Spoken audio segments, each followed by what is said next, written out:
Find us on Facebook, email us at head2headpinball@gmail.com, or go to our website at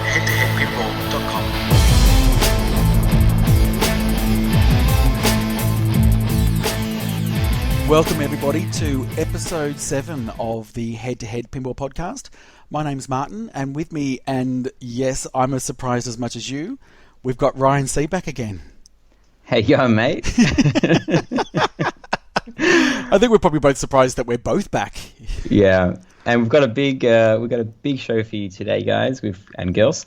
We've got our first competition, which is really exciting. So be listening in for that. We've got a lot of news on Home Pin, Stern, Alien, Big Lebowski. We've got some really cool stories to tell, including the tale of the missing key and Marty's tale of the unfortunate pot plant. Yeah, the unfortunate pot plant. So, shall we get started? Well, before we do go into the news, how can people contact us, Ryan? You can check us out on head2headpinball.com. Email us at headpinball@gmail.com. Twitter, H2H Pinball. Facebook, just search for Head2Head Pinball. If you go to our website, everything's there. Yeah. And make sure you subscribe to us, because that's how we get all the sweet karma we live off. The more listeners we get, as I said last episode, the more fulfilled we are in life. It's all about those numbers. It's always been our dream to do a podcast and have people listen to it. So thank you. Thank you. All right. So we're going to the news. Yes, there's a mole in town. There is a mole. you can do it. There's a lot of moles. So we saw again some little bits of updates that keep coming out from Home Pin, and yes, it is our weekly Home Pin quota. And what they did, they posted a video of the mole, which is like a drill, from Thunderbirds, and the response has been actually really quite positive. Does actually say on the post, read the following and understand that this item may not be in the finished pinball machine. It'll be there. Oh, I hope it is. It looks great. But what I actually really like about this video is it probably is the most we've seen of what the playfield will look like. Well, we speak for everyone else, yeah. Well, here at the VIP exclusive Head2Head Pinball, we've seen it all. I saw it for a minute. So for me, looking at least I've now got something that I can watch over and over again. So it says this item is not yet approved by the license owners, and as such, we may not use it in any finished machine. It will depend on approvals. What do you think of it? It looks good. I mean, this obviously wasn't. We just saw the playfield art and a kind of an artist rendition kind of thing of a populated playfield, but it didn't include any toys except for Tracy's Island, which is obviously underneath the islands, whatever. So this looks really good, and I didn't expect it. I don't think I'm not sure what promises he made like 3 years ago when he started this, but it just seems like extra. Like it just, I don't know. For a pinball that's meant to be like kind of the cheapest pinball machine coming out, they really are putting a decent amount. Maybe it just seems that way because he's like drip feeding information, but I don't know. If I was getting one, I'd be pretty excited by this. Yeah, well, it comes back to a sort of a question that I think you asked me a couple of episodes ago was, if for $6,000 would I buy one? And my response at the time was, I would need to see it to see the value. So the more I'm seeing of things like this, I'm starting to see the value. Of course, I won't really know until I physically see it, but I like what I see. Yeah, I think it'd be really interesting to see. Like, I think Star Wars was the first pinball machine that people kind of, not everyone, but a certain amount of people kind of like snapped out of the whole like new in box thing and just kind of took a step back and said like, hey, like, why did I pre-order this to begin with? Like, I hadn't seen it, and before gameplay and things like that. And maybe the Home Pin will be like, the second punch in this series of events where people are like, holy shit, this is how much I can get for this price, and maybe it'll adjust what people spend on limited edition machines and stuff like that, or maybe not. Just guessing here, but. Yeah. You can see the artwork as well, which is really cool because I'm not sure if you remember what the artwork looked like, but it wasn't. This is the whole, 2D, 3D thing I was talking about. There are actually kind of like shadows and shades and stuff on that little guy. I don't know, the guy with the glasses. I don't know who he is. Is he someone special? Yeah, he is, and I can't remember his name either. But you meant to be the Thunderbird, the resident Thunderbirds expert. But one thing I want to ask is, is that a target underneath the mole area? It is. It is. So there is actually like a target, and does that look like it's on the left outlane, sort of near there? I'm not sure. Okay, I can't tell which part of the playfield it is. Yeah, you don't remember the playfield, but No, I remember I the playfield, don't. and I saw that area, the mole area. I'm not sure if I can really say. Okay. Yeah, that makes sense. Sorry, this is a really stupid segment because I can't say what I've just figured out, but it's very interesting. Here's a question for you: how did the ball get to Tracy Island? Tune in because I still don't know how the ball gets there, and even from the cutout, I don't know how it gets there. It's still a mystery. Yeah, well, I mean, obviously he said that there's a subway, there's subway and ramp, so maybe it gets there via a subway. There could be a scoop. I couldn't see anything on the playfield cutout that allows the ball to get there. It has to be some kind of pinball trickery. So what are your thoughts on the fact that we are seeing, slow reveals bit by bit of this machine versus all of a sudden you've got the flyer with the full playfield and all the marketing material? I don't know. I haven't pre-ordered it myself, so I think if I had, that would change. I know Jersey Jack did some really slow reveal of Hobbit where they would each day show like a tiny bit of the schematic, like the CAD drawings of the machine, and people were just like, just show us the freaking thing, like don't make me stitch the photo together. Yeah. But as I said, I kind of came into Hobbit after that, so I don't know. You'd have to ask someone who's pre-ordered the machine because I don't mind either way. I mean, it's the fact that he's doing it every week means that we're talking about it every week. Well, that's true. Right. If he showed it all at once, we talk about it once and then that's it. So, but I guess what it comes back to what I was saying before is like looking at that picture. I don't know. I honestly can't remember what the whole playfield looks like. But by looking at that, it says to me it's a real machine. Like this thing is actually on its way. So it probably is keeping people interested. We'll see in a month at the Australian Pinfest. Yes.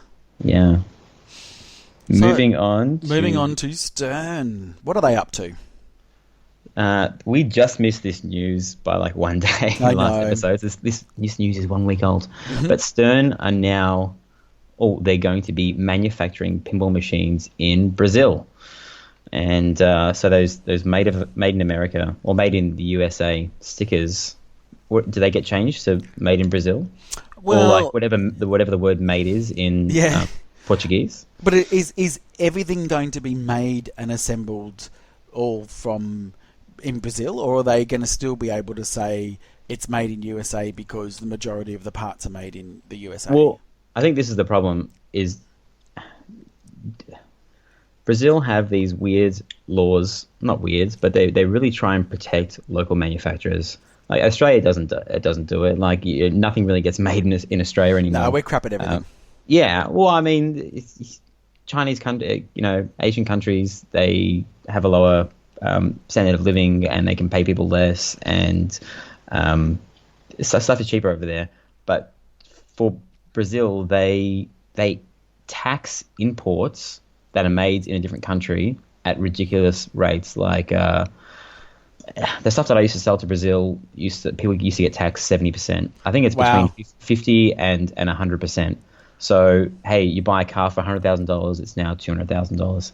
So because of that, I mean, I think Stern pinball machines are still being sold to Brazil, but because they're not made in Brazil, the price is ridiculous, and it's a pretty big economy. I think it's the one in the top 10 in the world. So I'm pretty sure they're going to they'll probably send them in parts. They might do a play field that's totally populated, or they might send all the parts there and give them instructions on how to assemble it all. But I don't think they're going to be made in Brazil. They're just going to be assembled in Brazil. because which I guess is almost the same thing. But, Yeah. Well, who knows if Stern is actually getting their parts made locally in Chicago by the Chicago Pinball Mafia, or Yes. if they're getting them made in China. I mean, they don't need to tell you where every single bit is sourced from, but yeah. Well, I mean, the question that when I heard about this, the question I obviously ask, and I think about, if I was Gary Stern, or if I was, shareholders or whatever it is, however the structure is, why now? Why do they need to move their manufacturing to Brazil? What's the actual driver for it? Is it because they do need to put more in their machines to be able to keep the price at the same? Are they listening to the fact that people are saying we're now getting less for the same price or more? And why Brazil? Why that place of all places? Well, I don't think they're going to make them in Brazil and then export them to other countries. Are they doing it for the local market? Yeah, just the local market. I said it's the 10th biggest economy in the world. I think there's a big divide in Brazil between kind of the rich and the poor. But this will just allow the Brazilian market to... I mean, if this was happening in Australia, we'd probably be doing the same thing. If we had like a 70% import tax instead of 10% GST, because the tax doesn't apply to stuff that's made in Brazil.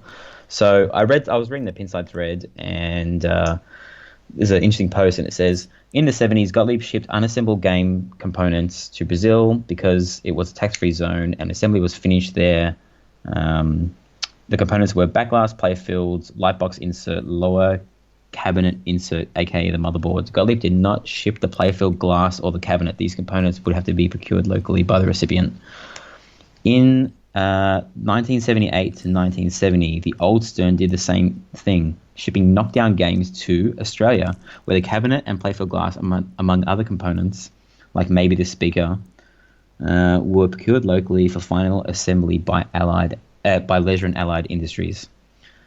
I've been working intensively over the year now with a few helpful collectors in Australia to document these LAI games, and I'm still not done. One game, Cosmic Princess, was only sold in Australia, as Stern did not sell it in the USA. Yes, I was about to say, I thought there was a machine that was, I guess kind of almost licensed out here by Leisure and Allied, and that must have been it, the Cosmic Princess. Have you played it? I don't know. I may have. I played a lot of machines back in that era, so possibly. I was very familiar when I was hearing about this only a couple of months ago when someone said Cosmic Princess, and I went, oh yeah, I'm sure I've played that. It didn't seem like it was a machine that was new to me. Okay. I wonder if it's a retheme. Yeah, I cannot remember. Maybe we'll put that in the show notes and we'll be educated by then. Okay. What else is happening with Stern? The AC/DC premiums, the Vault edition, has been... people are getting them, I think, in the US. Well, they're either getting them or the manual's out. I haven't done enough research. But there's a couple of changes between the old premium and the new premium. Do you know what they are, Marty? I really don't. They're right there in the show notes. Well, I don't know. Is there a removable insert for the lower playfield? That's right. So with the original premium, that lower playfield was like a giant insert, and there was like clear coat over it. So when people had the issues with the cloudy playfield, you pretty much had to remove the entire playfield and put a new one in, or just deal with it. Now they have made it a giant insert, which is a bit weird because I thought they, like with the Lucy and the last versions of the premiums they did, like the last runs, I'm pretty sure they solved that issue, and I've never seen a Lucy with a cloudy window. But maybe it's just because they haven't been played enough, and I guess removable components is a lot better than a big giant insert that has a potential to get all clouded up. Well, look, there's comments that I've seen recently where people sort of say, we've got machines that are, 20 years old that have got nothing wrong with them versus recent Sterns that have got problems with them. So maybe they are trying to think 20 years in the future and thinking, well, this might not be a problem now in the next 5-10 years, but let's try and future-proof it. Yeah, I think, I mean, not many machines have big, giant kind of insert things like that, but I think Congo does. Creature from the Black Lagoon does as well. and they're all removable. But I can't remember. I mean, the really nice thing I like about ACDC is that I do like a smooth rolling ball, Marty. Sure, of course you do. We all like Yes. smooth balls. Smooth balls. I don't like when the ball kind of like has the playfield has a lot of bumps on it, kind of like the Hobbit, and it deviates left and right. Yeah, when it's I know. really slow. So I'm not sure if. I mean, I can see the manual here, but I'm not sure exactly how tight it is, how tight like a tiger it is, and if the ball's still going to roll smoothly when it rolls slow up that area. Not that AC/DC is a slow game. Well, yeah, and maybe it does work with AC/DC because of the fact that it is so fast. Yeah. The artwork is the same. There's no new art except for the drummer is missing, just like the Right, okay. like the Pro, and the subwoofer is the same as everything that's kind of coming out of Stern at the moment, because the original subwoofer, like my Premium, has this big fat sub, and I'm not sure if it's a 10 or a 12 inch, probably 10, but it's a smaller 8-inch sub, I believe. Does it need to be so big? I mean, I guess for AC/DC being such an iconic rock band and the music being really loud, you would really want it to be very bassy. Does it need to have as big as the original? They haven't really put effort into their sound system for a while. I know with the Batman Super LE, they used a better sound system with higher quality speakers. But if you look if you open up your Star Trek back box and you look at the size of the speakers, I'm not saying that the size of the speakers determines the quality, but it's almost laughable how the speakers are costing them like $2 each. I know. I mean, as I said, the third-party market fulfills that kind of need with like the Pinball Pro speakers, and people can attach subwoofers and headphone jacks and things like that. But it wouldn't surprise me if in the future Stern accessorized a better sound system as well. Instead of having the wires soldered to the two prongs, they just made it like a detachable kind of interface, and that way they can sell you, they're going to do it with the headphone jack, so why not do it with better speakers? Yeah. So look, it also reminds me of one of the very early topics that we talked about when we talked about Stern and whether they are innovators, and they aren't really innovators in the market, and they don't really need to be. So they don't need to push the audio fidelity because they don't probably feel that there's a need to. But will machines like Total Nuclear Annihilation, which is all about the sound, I mean, amongst many things, but is really pushing boundaries when it comes to sound, will that then wake people up and then want that sort of expectation from a Stern machine? It really depends on if other people are up to speed with Stern on everything else, including themes, because Stern are the kings of getting the good themes that everyone wants. Yeah. And price and rules and all that kind of stuff. So once people, I think, or if the other companies get on the same track as Stern on that, then that's what people can be choosy. But it's if you want a Star Wars pinball machine, where do you get it from? You get it from Stern. So I don't think people are going to say, hey, I'm not going to buy their machines because the speakers sound crap. I mean, the spike system does sound a lot better, and I've had a couple of machines in my home that are spike systems. Even with the default speakers, they sound awesome. Could they be better? Sure. I mean, have it like the Hobbit blows everything away in sound quality. I'm not just saying that because I own it. It does. Even if you put that next to a spike machine, the Hobbit sounds better. But they have like a 7-speaker system or something, and as I said, Stern aren't in the market to do that. So. But thinking about your Tron, we played when you had the sub turned off, and then we played it. Well, and then we played it with the sub turned on, and it's a massive difference. So I actually had fun. Well, so why not invest in that big sub in a machine?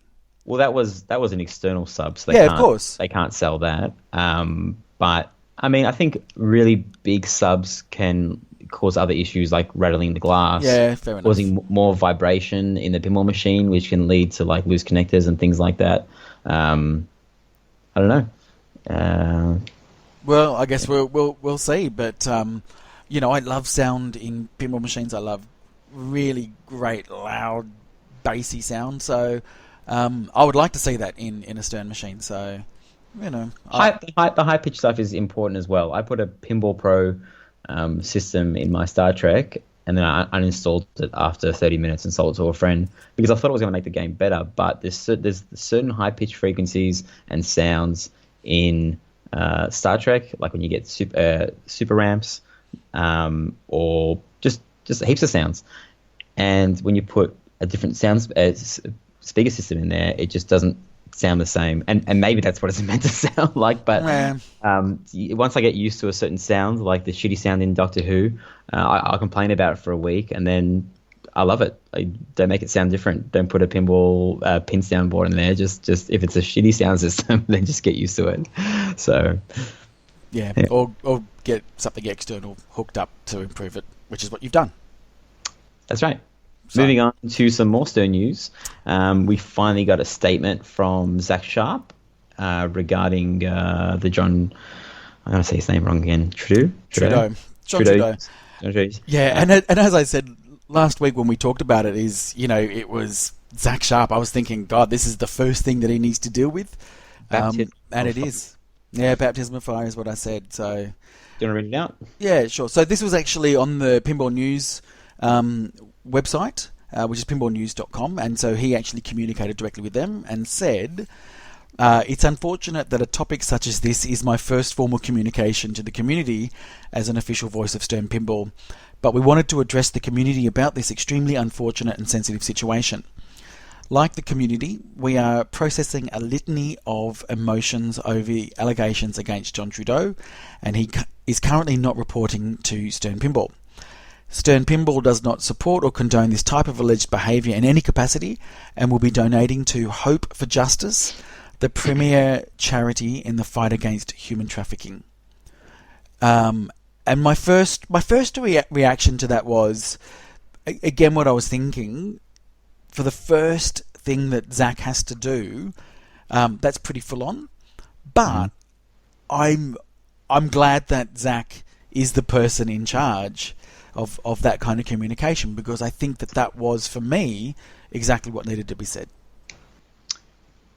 Yeah, it's what everyone was kind of waiting for, and it makes sense they announced it somewhere else, or released that information somewhere else and not on their Facebook page, because I mean, people that are really into pinball listen to podcasts and they go to on Pinball News, but there's 120-something thousand people that like their Facebook page. So, you know, as a PR thing, you don't want to go out and just say, oh, hey, look at this thing you didn't know about that like punches our company.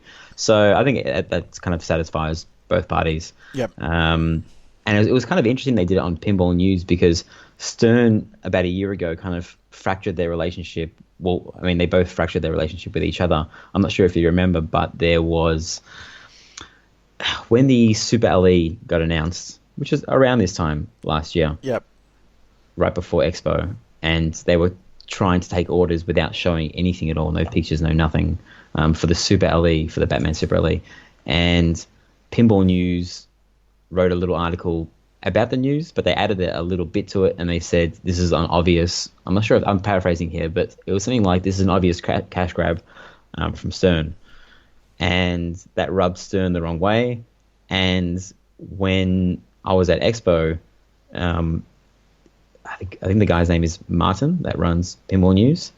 He purchased a ticket to go and on the Stern tour, and he bought his camera. He's going to report on it. That's what he does. He reports everything at Pinball Expo. If you go back on his website, you can see the last 8 years or so of Pinball Expo, and like every single talk recorded, things like that. Yep. And he wasn't allowed on. They kicked him off the bus really? and said, they kicked him off the bus, and they said, sorry, you're not allowed to come because of your, and there's like a pinside thread about it, but everyone was kind of upset with Stern because they said like he's doing a service to the community. So it's good to see that they're talking to each other again. Yeah. Even though it's over there. So, and I think that's also, I think I was talking about this last night to somebody, and I think because it's come from Zach as well, and you know, obviously I've said hello to Zach. I don't really know him, but I think Zach, because of the history that he's got with pinball, he's obviously very well known, got a long history with pinball, but more so he isn't. I don't know how I could say this, because this is actually a compliment, but he is very even mannered or even tempered, and because of that manner that he communicates and who he is, I think that presents itself in the words and his image. And I think that's actually good for Stern, using him as now the voice of this. I don't know if anybody else in the company coming out with this statement would have had as much credence, is what I'm saying. Yeah, I totally understand where you're coming from. So I think the court case or the first hearing is in like 2 weeks or something like that. So we'll report about it again then, but I think we're done for that for now. I think, there is a rumor that, we talked about it last time, that he may have designed the Iron Maiden pinball machine with Zombie Yeti. So the rumor is that they've already started to redesign the entire machine to ensure that nothing from him comes out from Stern in the future. No artwork, no designs. It'll be a totally different machine designed by somebody else. Yeah, okay. I would say we will never know, but true. I would say that they would have to do that, completely redesign it. But that's not to say that some of the elements in that particular design might not show up in future pinball machines, but we would never know what originates from this particular machine. I'm guessing it's a pretty close circle that's already seen the machine, either in its completed state without code or whitewood. Even though Stern are really bad at controlling leaks. I was talking about it to a friend the other day. Do you know what's coming next from Spooky besides Alice Cooper? And the name Alice Cooper leaked out like 12 hours before they revealed it themselves. Right. So that's pretty damn good. Whereas Stern, we know all the Stern machines for the next year and a half or so, unless we're mistaken. But yeah, there's obviously a lot more people that work at Stern. So sure. with a lot more people, and if you're working at Stern and you're one of a couple of hundred people, you're gonna sort of talk to somebody about it, because it could be one of 200 people that have mentioned it. Have you been to the Stern factory? I haven't. Have you? Yes. I so know there's the place on the floor where they're assembling all the machines, but then there's a section to the side where they've got rooms that are they got codes on them, and there's no windows, so you can't see in, and that's where all the prototype machines are. So sure, there's hundreds of people that work there, but the entire assembly line shouldn't know what is coming until they actually have to assemble it. But for information to get leaked out a year and a half in advance, then there's only about 10 or so people that are who knows. Right. Well, guessing. Okay. So then juxtapose that against Spooky. How many people are going to be in the know in Spooky? The mum, the dads, the son, and the daughter. Right. That could be it. And Ben Heck. And Ben Heck, and maybe Nate from Coast to Coast. But so is he a Spooky employee? Is he? No, he's not. But he's obviously. We'll talk about him later, because he makes an appearance with Spooky. But what I'm saying is, it is much easier for them to contain the message, because there's less people they need to contain it with. And I also think with Spooky, because they are a new startup, it's a family owned and run business, they're going to have a lot of people probably more loyal to them. Sure. and wanting to be behind them and back them on keeping that message a secret. Less distributors as well. I think they only have a couple of distributors. Yep. Where Stern has, who knows, I'm just guessing, like maybe 30 or 40 or 50 around the world. Sure. And they would probably get their heads up a little bit in advance as well. So yeah, absolutely. And people know people. So the information gets out there. And the problem that we have is that we hear some of this information and we don't know what to believe, because you just really don't know exactly what's going to happen till it's happened. We're from the land down under as well, so by the time the information gets here, it's all upside down. It's upside down, exactly. It's really upside down. It's true, we do. Moving on to Alien. So I saw a Facebook post that they announced update 0.99, very close to 1.0, which kind of signifies a code state that they're happy with, that the pinball machine is complete. Yep. There's a lot of stuff in the update. If you sit there and read it, I don't know much about the pinball machine because I haven't played it. I'm not going to sit there and watch hours and hours of videos. But if you go by the number of lines in the update, there's a lot of lines, so there's a lot of code. The code is not being released. It'd be released, I think, at the end of the month. Is that what you said, Martin? Yeah, it does say that it's available later this month. We don't know when that is. Yeah, so point 0.98 and 0.99 were both, news was posted about it, but nothing was released, which I think is a bit weird, but Yeah. I guess it's... Well, yeah, and it sort of leads on to, a review that I heard recently was on the Bro Do You Even Pinball podcast. So, and I'd highly recommend listening to that. It comes out once a month because they did a review of Alien Pinball. And it was difficult for them mainly because they just said it's really hard to review a broken machine. It's broken in a lot of ways. It kept locking up. Some of the toys didn't work. Some of the features didn't work. It was just not a finished game, effectively. So I don't know whether this software will fix that. But I think, and I sort of called it a couple of weeks ago when I said that people should cancel their order because it's a terrible machine.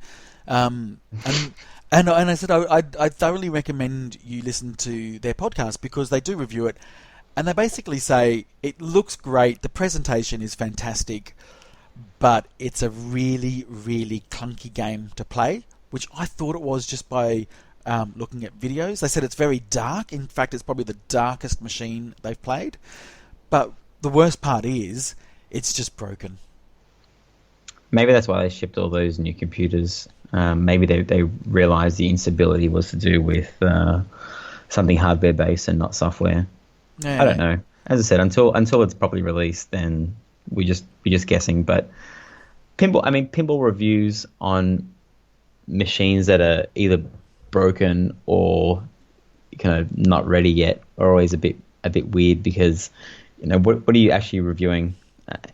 The flip side of that is that if you're selling a pinball machine, taking people's money, Yeah. then it should be available to review, right? Right. Like if you're saying this is a product that you can buy like Star Wars, you Yep. can't say, oh, you have to wait until they finish up the code and, a year and a half from now, because then we'll sell me the machine in a year and a half. Don't sell it to me now. That's exactly right. They have exchanged money. So full price has been exchanged for that machine. So therefore it is out in the public. You should be able to review what is out in the public. And if you don't want people to review what's out in the public because you haven't finished the code, then don't frickin' release the thing. Actually finish the code. I'm going to review every single Stern you release Right. and give them all like 1 star out of 10. Well, so it's funny you should say that because a couple of months ago they reviewed Batman 66. Now, how long has it been now that Batman 66 has been released? And how long has it been where it's just not anywhere near completed code-wise? And yet, how long have you got to wait till you review that machine? So it's been 1 year since it was announced. Yep. 11 months. I'm just on top of my head. So I'm not reading this, by the Sure. way. I think 11 months, 11 and a half months, 10 and a half months until it was shown. We saw it at Expo. Yep. And it was just a shell of a game that we weren't allowed to play it. Yep. And then I had to wait 100 days after ordering it to see it. So it's, and then it started shipping straight after that.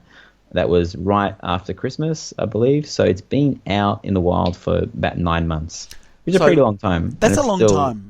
So, Yeah. Still very basic, I believe. right. So how can you review a machine like that is still not complete? So and when do you review it? When's that moment in time you think, okay, they've now released 1.0, I can now release it. I can now review it. Forget about my review that I did 6 months ago. You can't. You've got to review a game when it comes out. This is the weird thing. I believe no one has sold. I think there's around 15 or so LEs in Australia out of the 240. None of them have been sold. Everyone that bought one is still hanging on to it, whether or not they like it or not. But with unfinished codes, people hang on to them a little bit longer. If I give you a pinball machine, Marty, like your dream theme. What was it? Harry Potter. Games? Harry Potter. If I give you Harry Potter and it sucks, right? But I say, hey, we're going to update this like every 2 weeks, like George Gomez promised. You're going to hang on to it, right? Absolutely. Right. Absolutely. But if I give you Harry Potter and it sucks, and I say the code's complete, you're probably going to sell it, right? Well, absolutely. maybe not. No, yeah. I agree. And Agree? yeah, no, I absolutely agree. And I had this big discussion, and I may have mentioned it before. I don't know that people are going to start throwing bloody rotten fruit at me or whatever, but I actually kind of enjoyed the experience. And I'm mentioning Star Trek again, but Star Trek came out and it didn't have great code, but every, let's say 2 or 3 months, they would release code that was a step change, and it freshened the machine up every time I updated the code. And I got excited to update the code, reset the high scores, and play it again. And I did that for about an 8-month period, and I actually enjoyed that upgrade experience. It was improving the game as I upgraded it.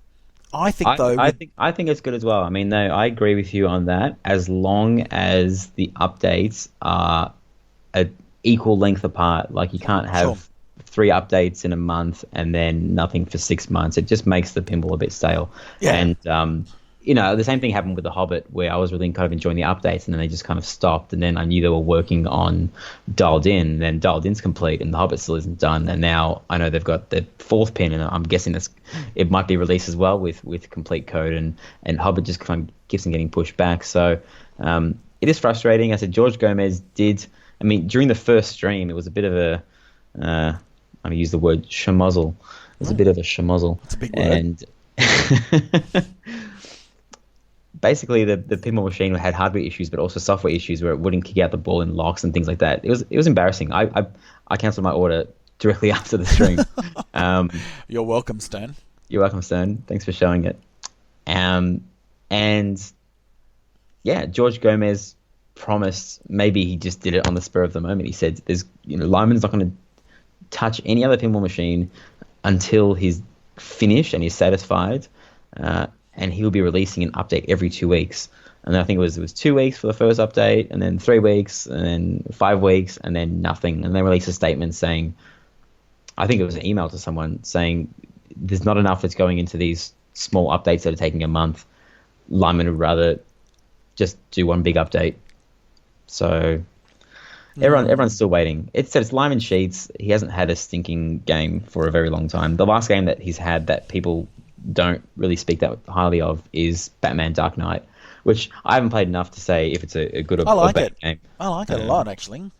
Do you like all the games other people don't like? Yeah, look, and we talked about this. So, as a side note, there was a machine. What was it? It was a Hulk Avengers that came up for sale.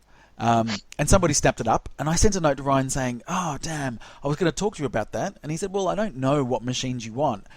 So I sent him a list. I'm the one who like messaged that person because I knew he wanted the machine, and he bought it within like 5 minutes. I know, and that could have been you, Marty. I know, and what you didn't know was that a couple of months earlier, I saw an absolutely spectacular looking Avengers up for sale, and I nearly bought it, and I didn't, and I missed out. So, but the point of it is that I've sent you a list of all my machines, and I could just imagine you shaking your head as you were reading all the machines that were coming up. But in my defense... Austin Powers! No, so everyone that's laughing because I said I wanted an Austin Powers, Ryan said he wants one too. Well, I said out of pure curiosity. Wow. Well, I almost bought one. There was one they're so cheap in the US. Yeah. Jeez, you would just buy it for the sake of it. But I then watched a video of it, and it just looks so bad in the video. But it was literally just like a nice. I love colorful pinball machines, and I just thought this would look great to have for a couple of months, and then pass on. But knowing you, Marty, you said you haven't sold a pinball machine yet, so we just stay. No, I haven't sold a pinball. But again, look, I was probably still am a massive Austin Powers fan. Only the first and second films. Goldmember was terrible. So for me, for nostalgia, just turning the music on and hearing all the call-outs, that would be enough for me. I've played it enough to know the rules are very simple, very basic, and that's all I need. And if you There's a look, lot. There's a lot in there, like a lot of hardware stuff. Like they've got Yeah. the Walking Dead crossbow. Yep. They've got the ramp up the middle, which is kind of like Lord of the Rings, I think. Yeah, they've got the Iron Man manga that comes up with Doctor Evil in it. Okay. Did It's you not not know Fat that? Bastard. No, it's Doctor Evil Okay. that comes out. Where's Um, Fat Bastard? Oh, I think he's kind of near the toilet, maybe. So there's Near the toilet. there's a toilet that you shoot the ball into. But I think when you saw the list that I sent to you, you sort of saw the flavour of game that I like, and that is simple-ish rules that are not necessarily easy to do. I think Austin Powers is probably a bit easy. Okay. But, Avatar, and back to Brody Even Pinball, they reviewed Avatar this month and they liked that machine. So thank you very much, boys, because we are very much in the minority. But there's that. And again, I've talked about it last week. Stern Indiana Jones. I love that game. Oh god. I do. But what I Everyone, like... just contact Marty at Head2Head Pinball. If you got your Avatar, if you've got Austin Powers, if you got any of the pinballs that everyone hates and that don't hold their value, just Marty Absolutely. will top dollar for them. I will. No, but also a lot of the more recent games, you still can play them everywhere. Like if I want to go and play Metallica right now, which I've on record said I think that is Stern's best game they've ever made. If I wanted to play a Metallica, there's 3 or 4 places that I know that have got them, and 3 or 4 friends of mine that have got a Metallica. I can play that. So I like to play things that I don't have. And those old games, you don't see them anywhere because they probably just didn't sell many of them. And it was from that era where I don't think Stern was making that many machines anyway. So if there was an Avatar, an Avengers, and an Austin Powers on site next to your work, you still love them, would you not buy the pinball machine? Yeah, that's correct. And Okay. and I'd probably play them once and go, oh, thank God I didn't buy them. They're really boring. But anyway, we digress. Anyway, that was Alien. We were still just talking about Alien. Yeah, sidetracked. We were sidetracked. So the next one, we got the weekly email from our good friends at Dutch Pinball. Would you like to read out what their Are they email our good said? friends, are they? They are our good friends. And I say that because I've played the Big Lebowski and it is a really, really good machine. And I've also got a very close friend, hi Lucas, who is holding out hope.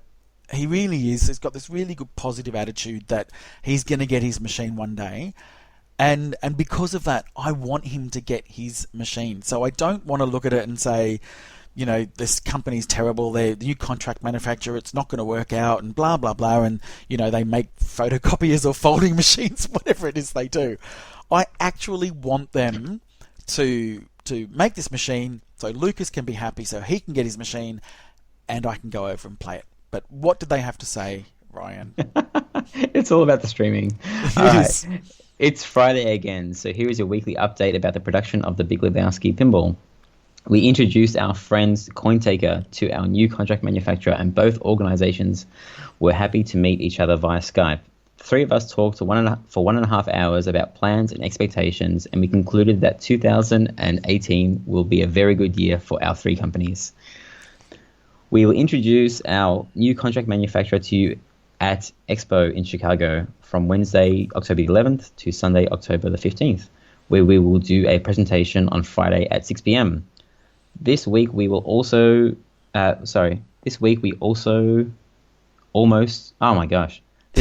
we received almost all parts and start producing the 0 series. We are now waiting for the last parts to arrive, so we are getting there. We still are on schedule that the Big Lebowski will be ready in October. Sorry, I'm stuttering because the English isn't very good. or is it just me that can't read very well? You're pretty sure it's written in English. A combination of both. Yeah. We still are on track to deliver our first new Big Lebowski pinball machines before the end of this year. Next week, we'll be back with another update. Have a nice weekend. Barry and Yarp. Yeah. Says to me that they will get their deliveries, a couple of them out before the end of the year, but really I think 2018 is when production and people will start seeing their machines in a larger quantity. It's a bit weird that they're going to... they're going to bring this contract manufacturer to Pinball Expo. Well, everyone wants to know what they're like, don't they? Well, can't they just send them a link to their company? Like, I remember my accountant, like I had to get him to sign a piece of paper at like a bank or something, and like they had to do it in person, and I had to pay his call out, his like hourly charge rate. So I drove him to this bank at the other side of like HSBC. There aren't that many in Victoria. That trip cost me like $500 because he got charged per the hour. So, how much is this all going to cost to fly this person down and put him up in a hotel and just to calm people's nerves? Well, but I think that's a really important thing, calming people's nerves, because look at the history now. People have been burnt. There's a lot of angry people.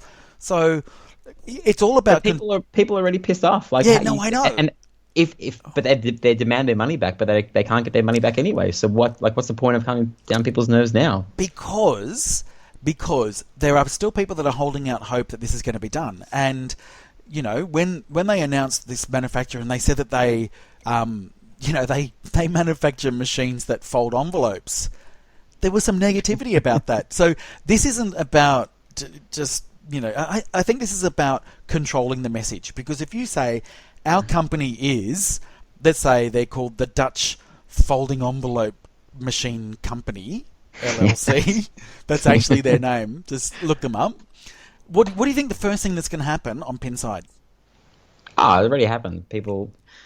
Yeah, I understand the point you're trying to make. So at least say, all right, we are going to introduce the Dutch Folding Envelope Machine Company, LLC, but before I introduce them, I want to talk to you for 15-20 minutes about them. Set the scene, set the context. Now, I just think it's a waste of time. No, I You weren't there at a pinball expo sitting through these boring talks like the American Pinball one. It's like they promised Magic Girl and they promised Houdini, and they rock up there and they're just talking for an hour, and everyone's just looking at each other like, where the fuck is the pinball machine? I understand that as a spectator, this would be really boring and no one gives a crap. But I like to put myself, if I was in their shoes, what would I want to do? Just announce it and let the wolves at them, or at least have an attempt to control the message. And that's what... Well, they already announced them. Like, they already announced it over, like, their email. Yeah. So people want us to put your money where you mouth. Show the pinball machine. That's all. That's all that people give a shit about right now, is show a pinball machine made by the new contract manufacturer. And until they do that, the rest of it's just fluff. It's just... Yeah, absolutely. And I absolutely agree with you. I'm just thinking that if I was in their shoes, and thankfully I'm not, because I would have had a machine out 2 years ago. Because you know how... Very organised. You're very organised. You know how easy it is to make pinball machines. But I can see why they're doing it. I don't necessarily agree with it, but I can understand the logic why they think that would be a good idea to do that. They don't live in Chicago. They can't say, hey, come with us and we'll travel 30 minutes down to... I can't remember the name of the hotel, but, you know, let's go there. They have to get on a plane and fly over there with whatever equipment. And as I said, it's just they haven't... Obviously, it's not for customers that already have their money in, because if they had their way, they would already have their money back. I'm sure if Lucas could get his money back, so I shouldn't say that because I'm not speaking for him. I haven't talked to him about it. But I'm sure if a lot of people get their money back, they would get it. Whereas it might just be for new customers saying, hey, we're still alive, and, you know, try and get the image of the company to a level that, you know, that it was before. But yeah, but it is their attempt at a bit of PR. Really, that's all it is. And I think from our side, we look at it and go, save your money, guys. Just bloody keep working on these machines. Instead of it being January, get it out in December. You saw what happened at TPF, right?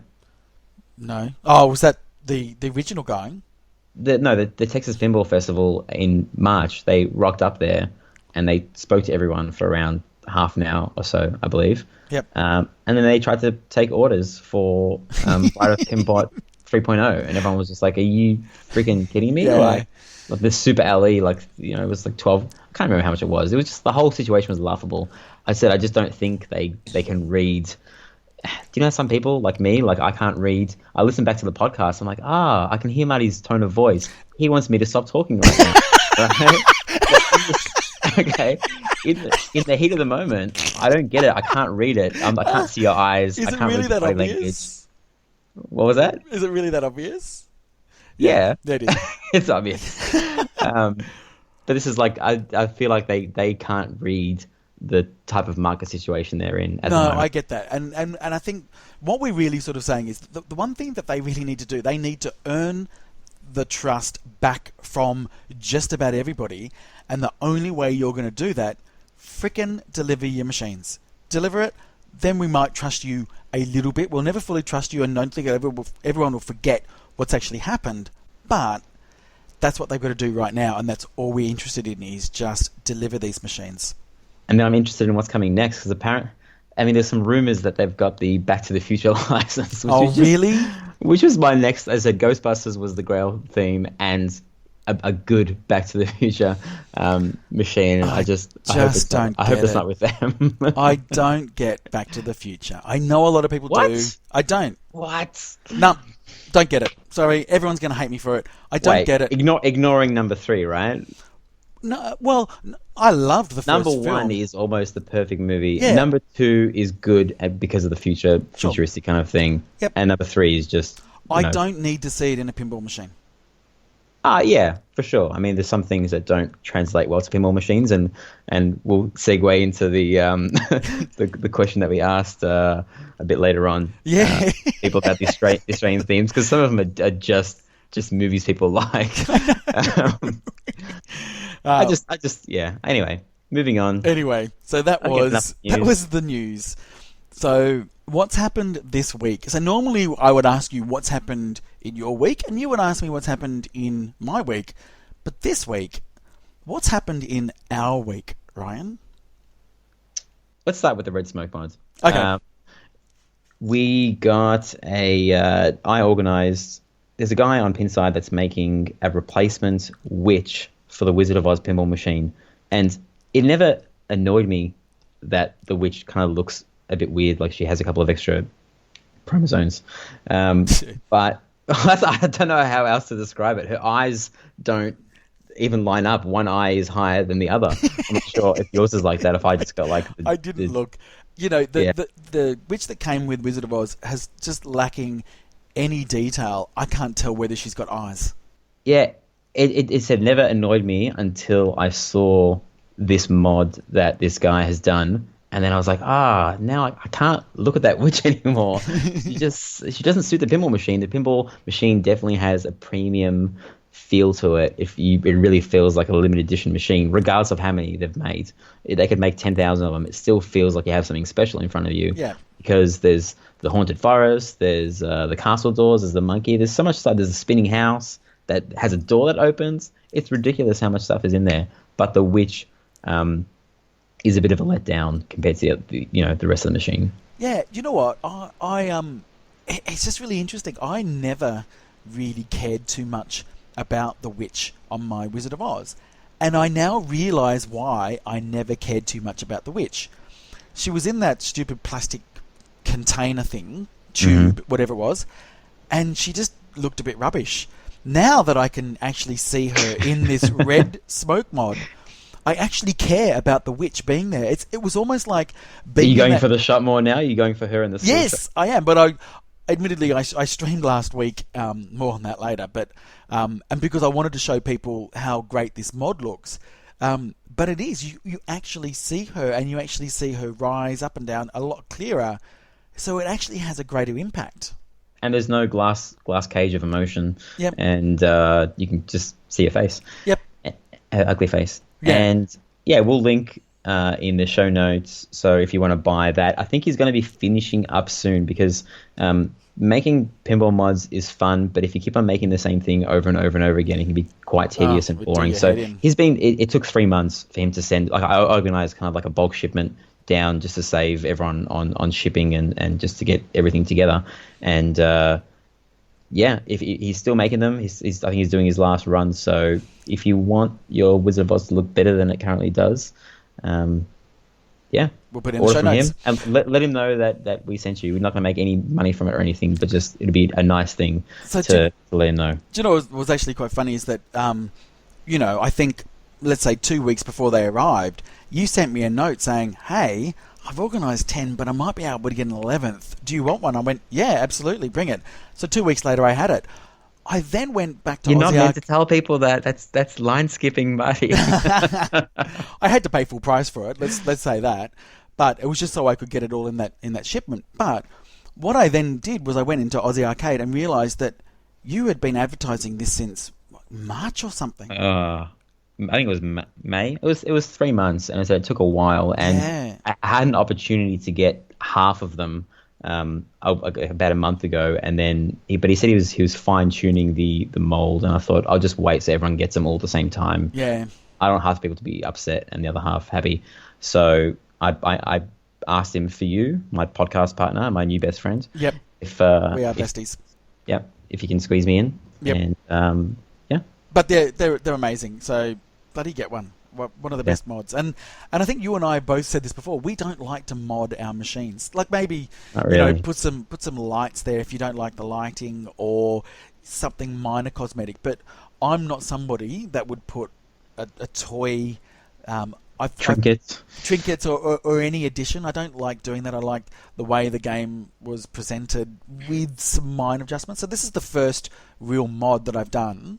That is, well, if you take out the Vengeance machine has got the LED strips around it, which looks great, but it's not really all that noticeable. This is probably the first real mod that I've done, and I installed it myself. You didn't break anything? I installed it myself. It worked. So I was very... And it was a 10-minute job, and you know what? Let's say there was a 15-minute job. 5 minutes of that was me trying to find the right screwdriver. So... It's amazing that you can replace the whole widge in 5 minutes, but if the two the lanes at the top of the machine to spell, I don't think you spell anything, just those two lights. For the yep, I do to get your multiplier. Yeah, has your rubber there ever broken? I don't know. No? I haven't looked. Well, no. You know me. You asked about my ramp flaps on Hobbit, and I had no freaking idea. And this is the whole head-to-head thing. I look at the machine getting a score. I don't look at the machine and what's right and what's wrong. So I wouldn't have a clue whether I've broken a rubber on the machine. You haven't. Because it doesn't work. The ball just gets stuck there on the first. Okay.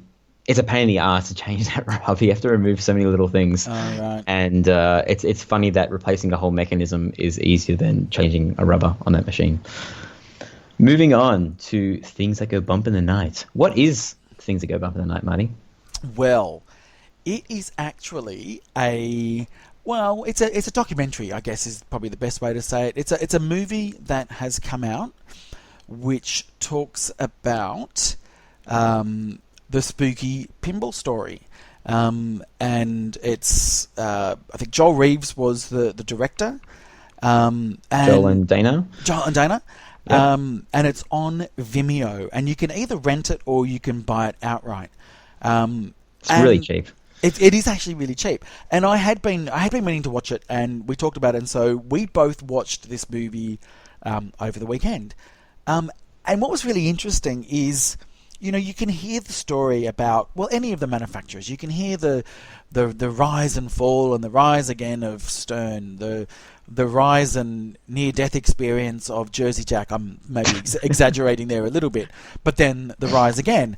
And logically, you can understand what's happened. And look, I knew the spooky pinball story. I'd heard about it. I listened to their podcast. I listened to a lot of people reporting on their podcast. So I logically understood what their story was about. But the bit that's really missing is the emotional side of their story. And this is really, it's told via a series of interviews with Charlie Emery, his wife Katie, and their kids Bug and Squirrel. And people in the industry. There's a bit of Nate from Coast to Coast. And as a side note, the best lighting for Nate from Coast to Coast. Everything else looks good. They just got the lighting on his face and the contrast between him and his machines behind him. They just got the lighting perfectly, and not so much with Jack Danger. But anyway, and so it's just a series of interviews that is told effectively in chronological order over a period of time. outlining the story of them trying to get the business, well, effectively Chuck leaving his job, having a leap of faith in this business, but really, it wasn't as easy as you thought. It was just not at all easy. What did you think?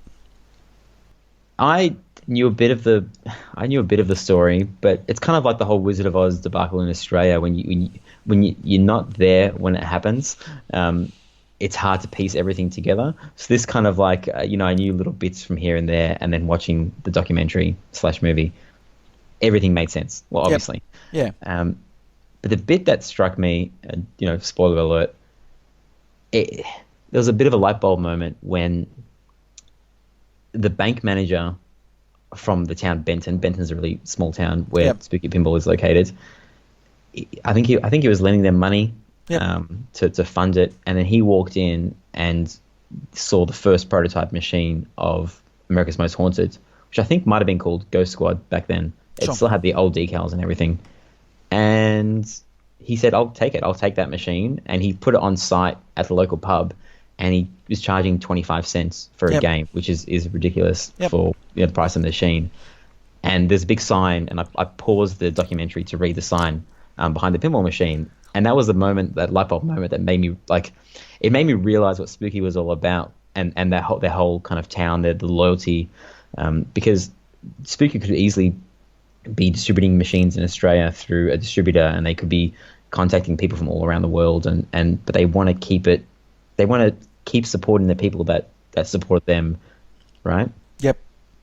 So look, I really want people to watch this. I think that they should, and we're about to tell a couple of people how they can watch it. But for me, it was, oh God, this is going to sound too cheesy, but I'm going to say it anyway. Oh God, here we go. It ends up being just as much about Benton, where they live, as it does about Spooky. That was my take on it. Okay. So a bit mushy there. Do you want to go live in Benton then? I don't know. I don't know whether I could, but population 900 or so. I just think that they were actually fortunate to have landed where they landed. Oh my God! What was the funniest bit? Yes. It wasn't meant to be funny. They were. I don't want to spoil too much of the movie, but when they were in that business hub, and they said they wanted to graduate from the business hub and move elsewhere, and they could choose any bit of land. Don't give it away. Don't give it away. Don't give it away. Don't give it away. I know exactly what you're saying. Do not give it away. People, please watch. It's called Things That Go Bump in the Night. We'll link it. Spooky Pinball Story. We will link it. But rent it and watch it. It literally costs the price of like a coffee. It's a couple of bucks, right? A really expensive coffee. How much is it?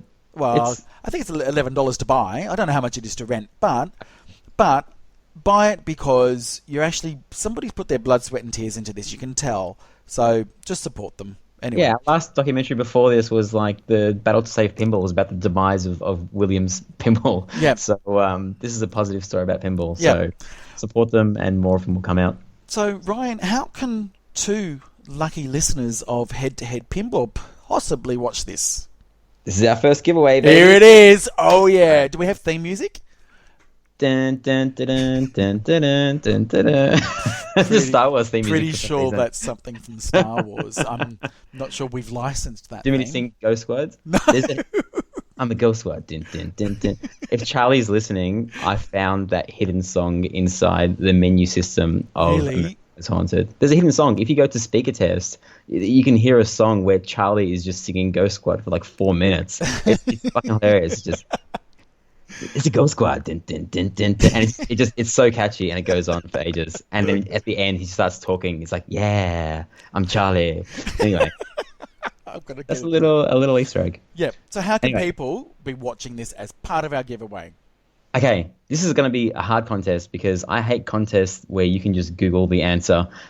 You cannot Google this because I am about to play 7 different sounds from 7 different pinball machines, and you need to email us at head2headpinball@gmail.com and list as many of them as you can in order. If you can't get all of them and you're stuck and you can get 5 of them, just list 5 or have a guess for the other ones. If you get them all, you will win. The first person that that gets them all right and emails us will win a pass to, is it to own or to rent? I think it's to own. Yeah, to own. You will own it, so you can watch it with you and your friends. But it's the first 2 people, is that right? First 2 people, that's right. Yeah. If only one person gets all of them, and maybe a couple of people get only 6 out of 7, then it's the first person that gets 6 out of 7. Yep. And we'll announce the winners on next podcast. So yes, we will. These, just to give you a bit of a hint, these are all. No, just don't give too much away. I think they're really easy. You reckon they're really hard. We're going to find out. Okay, this is a little VIP exclusive information. Marty got like 4 out of 7. You bullshitters. They're not easy. These are hard. That's okay. Well, okay. I'm going to play them about 2 times. We're not going to edit it into the show. So I'm just going to put my microphone next to my speaker. Okay. And I'll just play it twice, but you can rewind and listen to it as many times as you want. So I really should only play it once, okay. but So here's the first one. Number 1. Welcome to hell. All right, I'll play it one more time. Welcome to hell. All right. You need to tell us which machine that comes from. All right. And this is number 2. Absolute jackpot. One more time. Absolute jackpot. This is number 3. You've got a high score. Enter your initials. And once more. You've got a high score. Enter your initials. All right, that was number 3. Number 4. Super jackpot. One more time. Super jackpot. Oh, that one is so easy. That's the one that Marty got wrong. Okay. And here's another one that Marty got wrong. This is number 5. Stop laughing, Marty.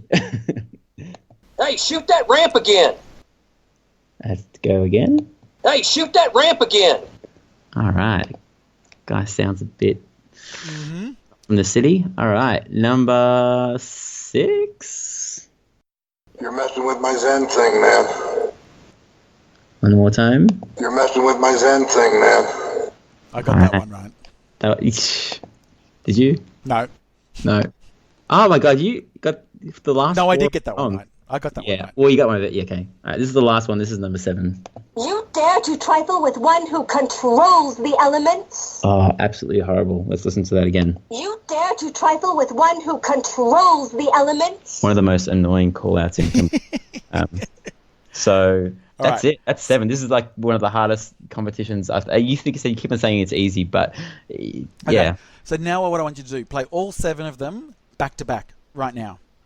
All right. 1, Welcome to hell. 2, Absolute jackpot. 3, You've got a high score. Enter your initials. 4, Super jackpot. 5, Hey, shoot that ramp again. 6, You're messing with my Zen thing, man. 7. You dare to trifle with one who controls the elements? There we go. That really is awful, that last one. Oh, there you go. So that is our first official competition. So name as many of those call-outs and email them to head2headpinball@gmail.com. That's head, the number 2, headpinball@gmail.com.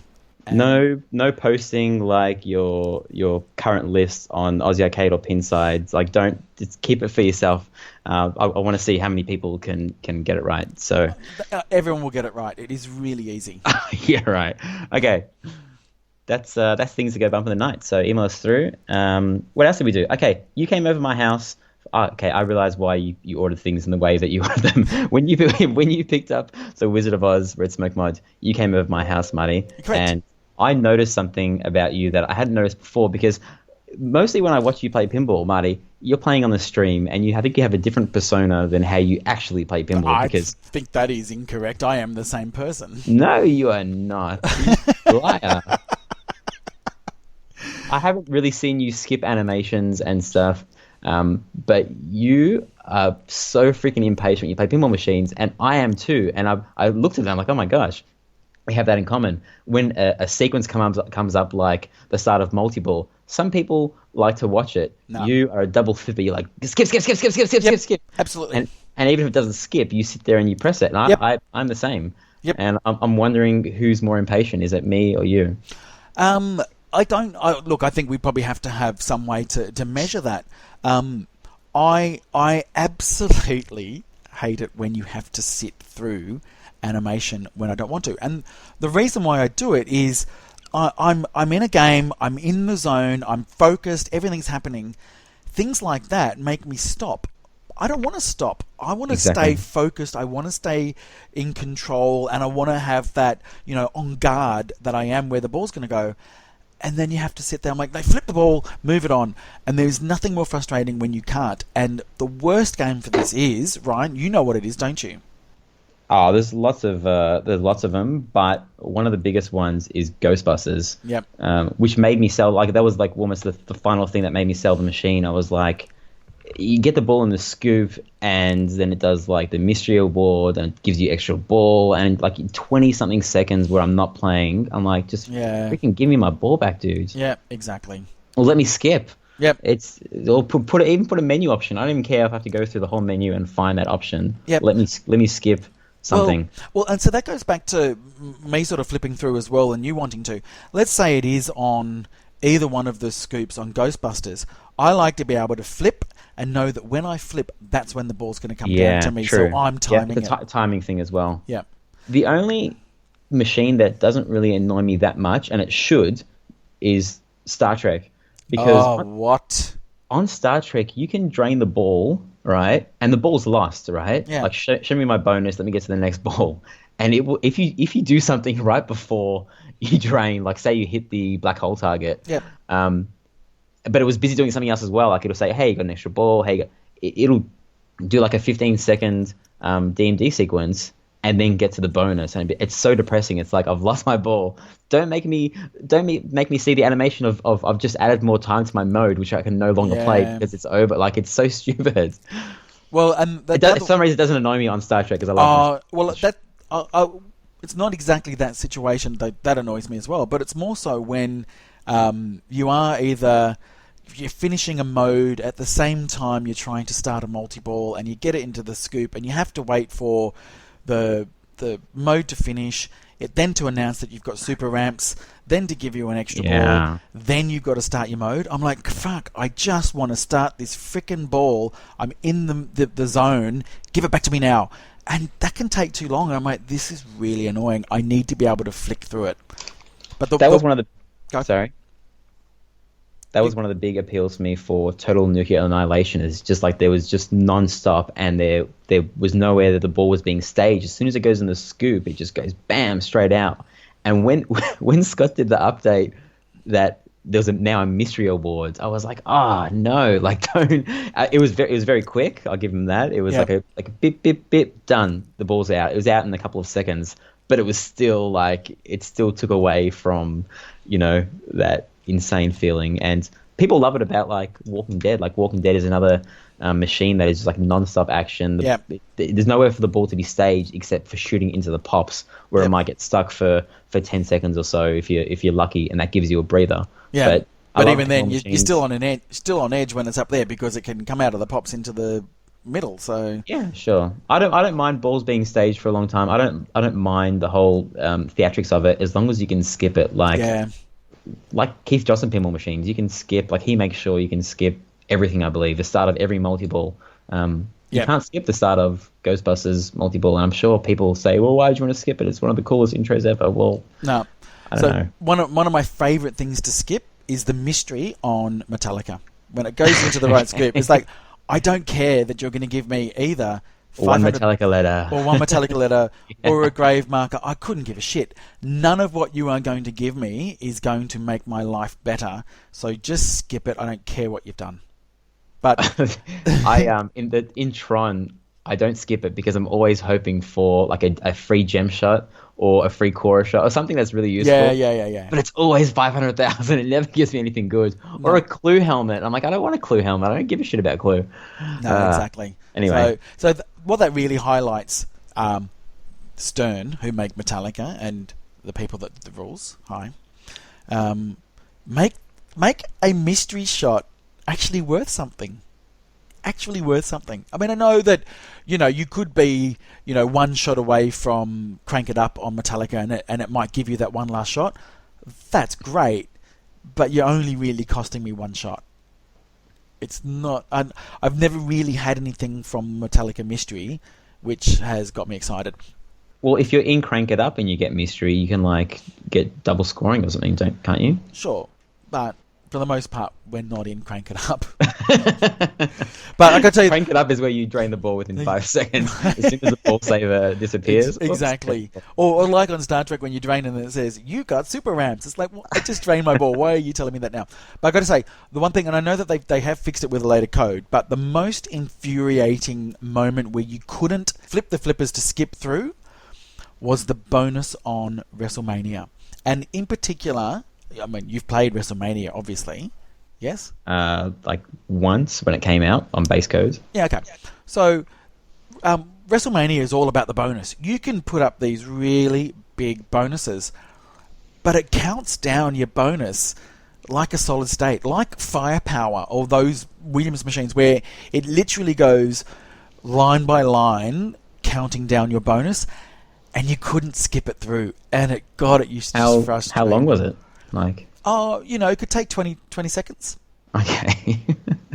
Now, when you're playing that in a tournament, you're like, I need to get to my next ball. Can you please? Whereas there's probably some other people going, you know what? I'm allowing this moment to just chill, see my score go up, and then I can move on. But for me personally, where I'm just really anxious and need to be in the zone, I need to just flip, get back to the game, and move it on. I think we might be in the minority because I know people enjoy those kind of staging sequences more than actually flipping the ball. I don't mind seeing them the first or second time, but I don't need to see them every time. Yeah, make it a menu option where you can disable certain things, and then everyone's happy, right? Exactly. Well, you and I are happy, and we are really important now. I'm gonna email Scott Denisi right now, and I said, can you please make an option in the menu to just disable mystery awards? I will forego a slightly higher score for my ADD to just be in full effect. And I reckon Scott would do that for you. Okay, I'll let you know what happens next week. Tune into episode 8 of Head2Head Pinball. Excellent. So what happened in your week on your own that I wasn't involved in? A lot of stuff. Where do I start? Okay, the case of the missing key. So I was talking to you last episode about picking up my Shadow. So I went there and they couldn't find the key, and they said, don't worry, I'll get the owner to look for the key and he will contact you shortly. Because I remember I was talking to the groundsman, his help, because this guy's like a big wig, and he's got someone that literally lives at his house in a cottage at the back that just like runs the day-to-day operations of his residence. So he's a really nice guy. I kept on messaging him every day, so he found the key. 5 days later, after initially driving down there, and I said, hey, like, can I pick up the machine without the key, and you just take a bit of money off, and I'll just drill out the lock. He's like, no, we'll find the key. He finally messaged me and said, I've got the key. So I borrow my friend's ute. It's a bit of a pain in the ass. This is the second time I've done it. I drive down there, and I look at the freaking key on the pinball machine. I could tell straight away that it wasn't the key. It was, pinball machines have two different types of locks. They have a normal looking key, and then those circular keys with the little nub at the end. This is a circular key with like two nubs, right? And it doesn't exist in pinball. I've never seen one. So without even trying it, I said that's the wrong key. And there was two keys on there. One was for the back box, which worked, and one was for the front, which didn't work. So I said, look, do you mind of us, doing that deal that we did that I kind of mentioned by SMS, where can you just? I didn't negotiate the price. I was buying the pinball machine for full price. He said he was going to find the key. He couldn't find the key. I didn't think it was too much to ask to just knock $20-$30 off the price for me to buy a new lock barrel and get it shipped from Pinball Spare Parts Australia. He said, okay, that sounds reasonable. Let's ring the boss. So he rings him up. I repeated what I just told you on the phone in the nicest way I possibly could. And it was a flat out no. And it wasn't a no like, I prefer if I just up full price. It was like, I'm the boss. this is a good prize. You know, if you don't want it, take a hike, and I'll give you a full refund for the deposit that you left the other day. Wow. And if he was there in person, I know that he would have just given me the $20 because he would then have to list it back up on Gumtree and eBay and then take calls from people and send pictures. And, you know, because it was his helping me out, it didn't mean anything to him. So he called my bluff. I was still going to buy the pinball machine anyway. I just thought I didn't demand it. I just thought it was a nice thing to do. And if that was my machine, I would have done it as well. Yeah. So I went to give the key back, and the guy said, "Don't worry about it. Like, the key doesn't belong to anything. Just take it." And he said, "Are you sure?" He's like, "Yep." Okay, that was the end of the story, right? Was it? I was upset. I told about 3 or 4 people. It was one of those moments where Riser was outraged. And then I looked at the machine. I'm like, "This is beautiful," and there's no lifted inserts on this machine. It's like a diamond in the rough. It's the only machine that I've bought recently that's like, I hardly have to do any work to. Now, today, all right, the story continues. I am working on site on a construction site, and my phone rings. I didn't recognize the number. I answered it. "Oh, hey, how you going? You picked up the pinball machine from me the other day." I'm like, "Oh, hey, how you going?" He's like, "You know that key, that extra key that was there that you tried to give to me?" I'm like, "Yeah." It's like, "I'm trying to sell that pachinko machine and slot machine, and it's the key for that. Can you try and find it, please?" And I was like, "Oh my fucking God. What do I do?" Because I actually drilled out the lock already, and I gave the spare key to my daughter, who's gone off and put in a treasure box. I actually don't even know where it is. I'm pretty sure I can find it if I wanted to, but what do I do? Do I just give this hardly ever happens when you're not in a position of power, right? Like I said, I didn't have a leg to stand on. It was either I get my deposit back and someone else buys a machine. I had no leg to stand on, but now he's flipped it back to me, and he needs that key to sell. I'm not sure how much slot machines. You have the power. I have the power. So what do I do, Marty? Do I be a nice guy and give it to him, or do I say, "Hey, sure, I'll post it to you. It costs $30." Or do I say, "Hey, come down and pick it up," and do what they did to me and say, "Oh, sorry." Or do you say, "I will come over with the key with my new best friend Martin, and we need to drive your cars that we saw in the garage"? I think that's probably the best option. Is that worth it? No. Well, we never really talked about what cars were in the garage, but I'm a car nut, so I'm very disappointed you didn't take phone. Yeah, off air. I'd said it's privacy and stuff like that. I don't want to be listing all these cars. No, I know. I don't know who the person is. And they are very, very big businessmen in Australia. But not famous. Some people have been messaging me saying, "Was it Shane Warne? Was it Sammy Newman?" It's no one that's on TV. No, it's not a celebrity. It's just a very big, well-known. Well, not even well-known, but the business owner of a well-known brand in Australia. That's all we're going to say. But you're then ringing this person saying, do I want to mess with this guy? He probably is like well connected in the industry. He'll get like the. But this person may have been in his office with a team of lawyers around him, and someone's trying to sue them for $500 million, and you've got his groundskeeper to ring him up saying, "Hey, can I get $20 off this pinball machine because I haven't got the key?" He's gonna go, "Fuck off." Exactly. I got a decent price for it. Not like the world's. I didn't buy the machine for $1,000 or anything. Like it was, it was a good price, but it was. I still wanted to. It was just the morals of it. Just give me fucking $20 off so I can replace the. You made me wait 5 days to. I understand, and I know that you want to be shitty, but I also know you well enough to know you'll just stick it in an envelope and post it off, and that'll be it. No. What are you going to do? Let's open it up to head to the customer. Oh, okay. Have we got a bonus giveaway? No, no bonus giveaway. You can get the key. I need guidance because, as I said, I got off the phone, I was about to give that key back because I don't want keys that don't belong to me. Yeah. But it just the way he talked to me in his position of power just rubbed me the wrong way, and now I'm in that position of power. So was it actually the person or the grounds person that you spoke to today about the key? The grounds person, he spoke to me, the grounds person. And he's the nicest guy in the world, so I don't want to put him out. But I don't think if I just give the key back, if I just post it at my cost, I don't think anyone learns a lesson. Okay, sure. I don't think he'll learn a lesson anyway. The lesson that I'm not learning is I can be pushed around. He learned that he can push people around his whole life, and yeah. Okay. Stand up for the little man. Anyway, what else have I done? A lot of pinball repairs. I've been working through Demo Man and I fixed up the Shadow, just cleaned the crap out of it. Let me say this about the Shadow. Brian Eddy, who I believe is the guy who designed it, is a freaking genius, because the upper playfields, the Vengeance upper playfields on the Shadow, are you familiar with it, Marty? That's the one that's like Pong. Yeah. Yeah, it's awesome. Yeah, it's a good thing. It's a good, fun upper playfield compared to other pinball machines. Now, I LED'd the entire machine because it was all using incandescence, and I know people love incandescence. I'm talking about Bruce and Ron from Sound. Yeah, I know. Podcast. I know they're wrong. Yep. This is why they suck, because half the pinball machine, like the back half of the pinball machine, the entire GI was out, and he didn't know. But if he had LEDs in there, then it never would have happened, and he would have enjoyed his game more.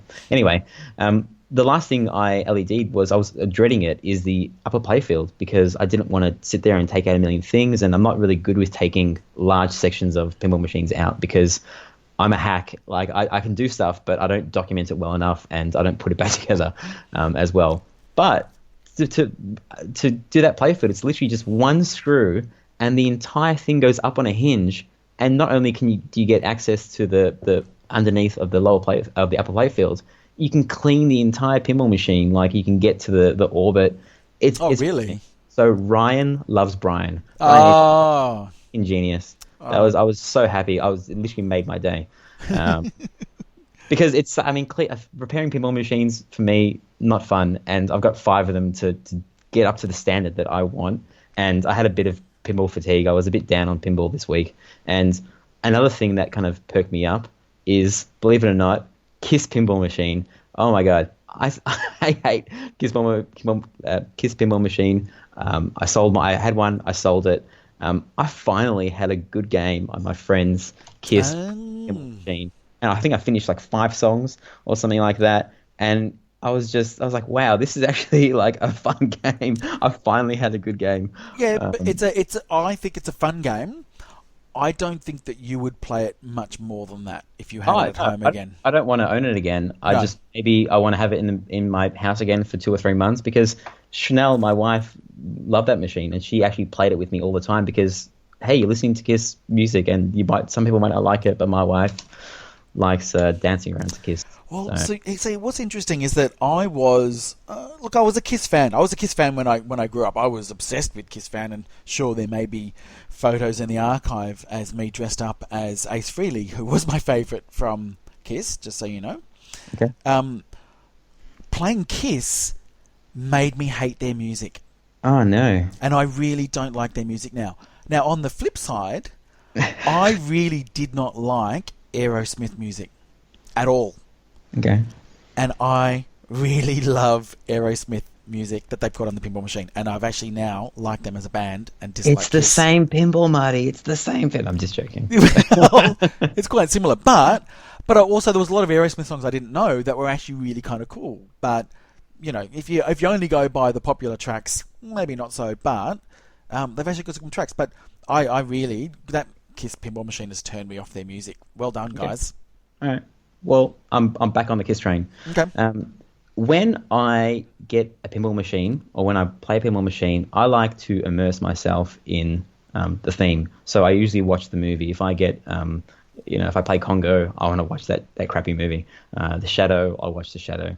I don't really listen to music of Kiss when I play Kiss pinballs. Sure. I'm not listening to Metallica. So I got Demolition Man the other day, and I've already watched Demolition Man as a kid. It was on TV on Channel 10 all the time growing up. But the last time I watched it, I was probably like a teenager. I was probably 13 or 14. And I remember it as an amazing movie. I watched it again with the missus, and I have to apologize to her because it's so bad. It's such a bad movie. The pinball machine is awesome. I'm liking it. I love the flow, Dennis Norman flow. It's amazing. But the movie sucks. I remember it being really good. I've never seen it. You've never seen it? I've never seen Demolition Man. You know what I realize is Sylvester Stallone, he's just a poor man's Arnold Schwarzenegger. He's just he is. He's such a tryhard. Like, there are some good movies. You are going to offend a lot of people. No, okay. I'm just saying Arnold is better. I'm not. He's still good. He's achieved more in his life than I'll ever accomplish, and he's a nice guy, all that kind of stuff. But there were certain moments in the movie where he'd try and say something really cool before he like bashes someone up, and it was just lame. It was just really? I don't know. I wasn't feeling it. I should have left it in my nostalgia part of the brain where I thought of it in good light, but. Hey, at least the pinball machine makes more sense because I forgot what the Cry Claw was and Fortress Multi-Ball and Museum Multi-Ball. I'm like, what the hell's a museum? Okay, so maybe I need to watch it then. I do you think I will watch it with nostalgic eyes, also knowing I like trashy films?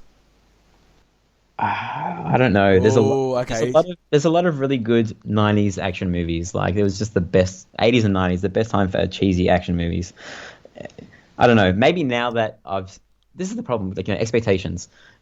I've said it's crap now, so you'll watch it. Oh no, I really like it. That was pretty good. Yeah. If I say it's the best movie ever, you're gonna have the same reaction as me. So in my head, it was like with the in the top 5 90s action movies. It's not even top 50. It's horrible. Okay. All right. Last note. Sorry, I did a lot of stuff in pinball this week. Have you got your phone, Marty? I have my phone. Yes. Okay. Pick up your phone, and I'm about to send you some pictures. We talked about Pinball Strip Club last episode. We did. We did. Now, this is the cool thing about having a podcast is that someone sent me some pictures of a strip club. I was like, hey, you're talking about Pinball Strip Club. There is actually a strip club in the Gold Coast in Australia, that's in Queensland, and they have 4 pinball machines. What? Really? Inside the strip club. So I'm Okay. sorry for sending these pictures to you, Marty, but this is picture number 1. Okay. I don't know whether I want to. Okay. Ryan has sent a photo. Let's see what this photo. Why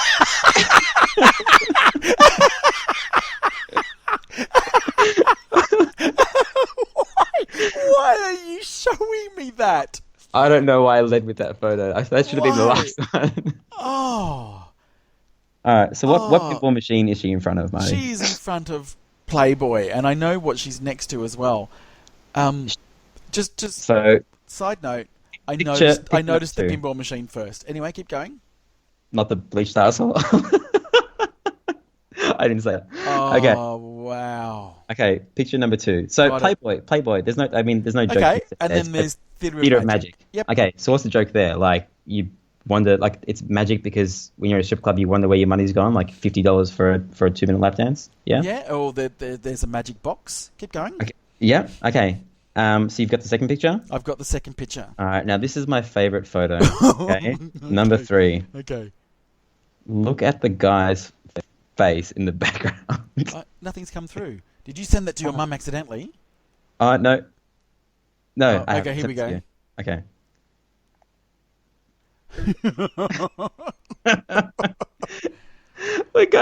What's that guy's face saying to you, Marty? Oh, he's saying, "Get me out of here," or "What the hell am I playing?" And who are these? He's playing. There's a Fishtails, and I'm pretty sure it's a No Fear. Yep. Right. So Fishtails, the joke there is that's the smell inside the strip club. Oh, terrible. Terrible. The No Fear, I have no joke on that. But there's 2 pretty good looking girls playing Fishtails. They're playing Split Flipper. Wow. And they're not good looking. Wow. Bit of a beak on one of them. That's horrible. I shouldn't say that. Okay. He's sitting there and he's trying his hardest to concentrate, and these half-naked women are right next to him. And the look on his face, if you just zoom in, he's like, "I've got to concentrate on pinball. I've got to concentrate on the pinball." Oh, this place is just awful. I mean, I've never been to a strip club, so I don't know what they look like. But You've never been. I've never been. That can be. I can take you. Okay. Yeah. Sure. As long as there's a pinball machine there, right? Yeah, right. allowed to Absolutely. do that. I don't care about it. You can go and watch these things. I'll just play the pinball. Okay, so I asked the person if I can talk about these photos and mention where they were from, and he said, yeah, and you can even mention who you got them from. So I don't know why he's happy for me to say that, but these pictures are from Dr. John Cusson. He he said it's okay, so I'll mention again. Hello, John. He's very famous worldwide. He's a pinball ambassador. He probably taught those strippers how to play pinball. Oh my God, Dr. John. No, you know what? In his defense, he knew there was pinball machines there, and he went only to play pinball. I don't think Exactly. I couldn't think of anything else. Well, Dr. you can't really explain the first photo. That's. Are we putting any of those in the show notes? No? Oh no, I don't. Well, Maybe one of them. I think. I'll. Yeah. Which one? I don't know. I'll Not the message first John and one. I'll ask him. Anyway, if anyone would like one of those pictures to be sent them, please send us an email at headtoheadpinball@gmail.com. Our mailbox is going to explode. That is just All right, dreadful. that's enough on me. That was a lot of stuff. So back to you, Marty. What have you been up to this week? How was my week? Well, I did do a bit of streaming this week. The big one was probably Wednesday when I played Wizard of Oz, and again I played it because I wanted to show off the new Red Smoke mod. But the thing about, I've said this before, the thing about my streaming is if you're there to watch a good player play good pinball, there are plenty of other channels that you should be going to. Mine is all about seeing how far I can go whilst drinking. And you can tell that, first of all, the first time that I'd had probably too much was the next morning when 6 people messaged me first thing in the morning to see if I was okay. 6 people just out of the blue saying, how's the hangover? Are you okay? Are you still alive? But the problem I feel was... bad that I didn't message you now. No, you don't care. Well, you made a joke about me messaging you all the time. So and it was the only message I was hoping to see, and it wasn't there. Shut But no, look, sadly, I only started drinking alcohol, I would say probably 18 months ago, and I am above 40.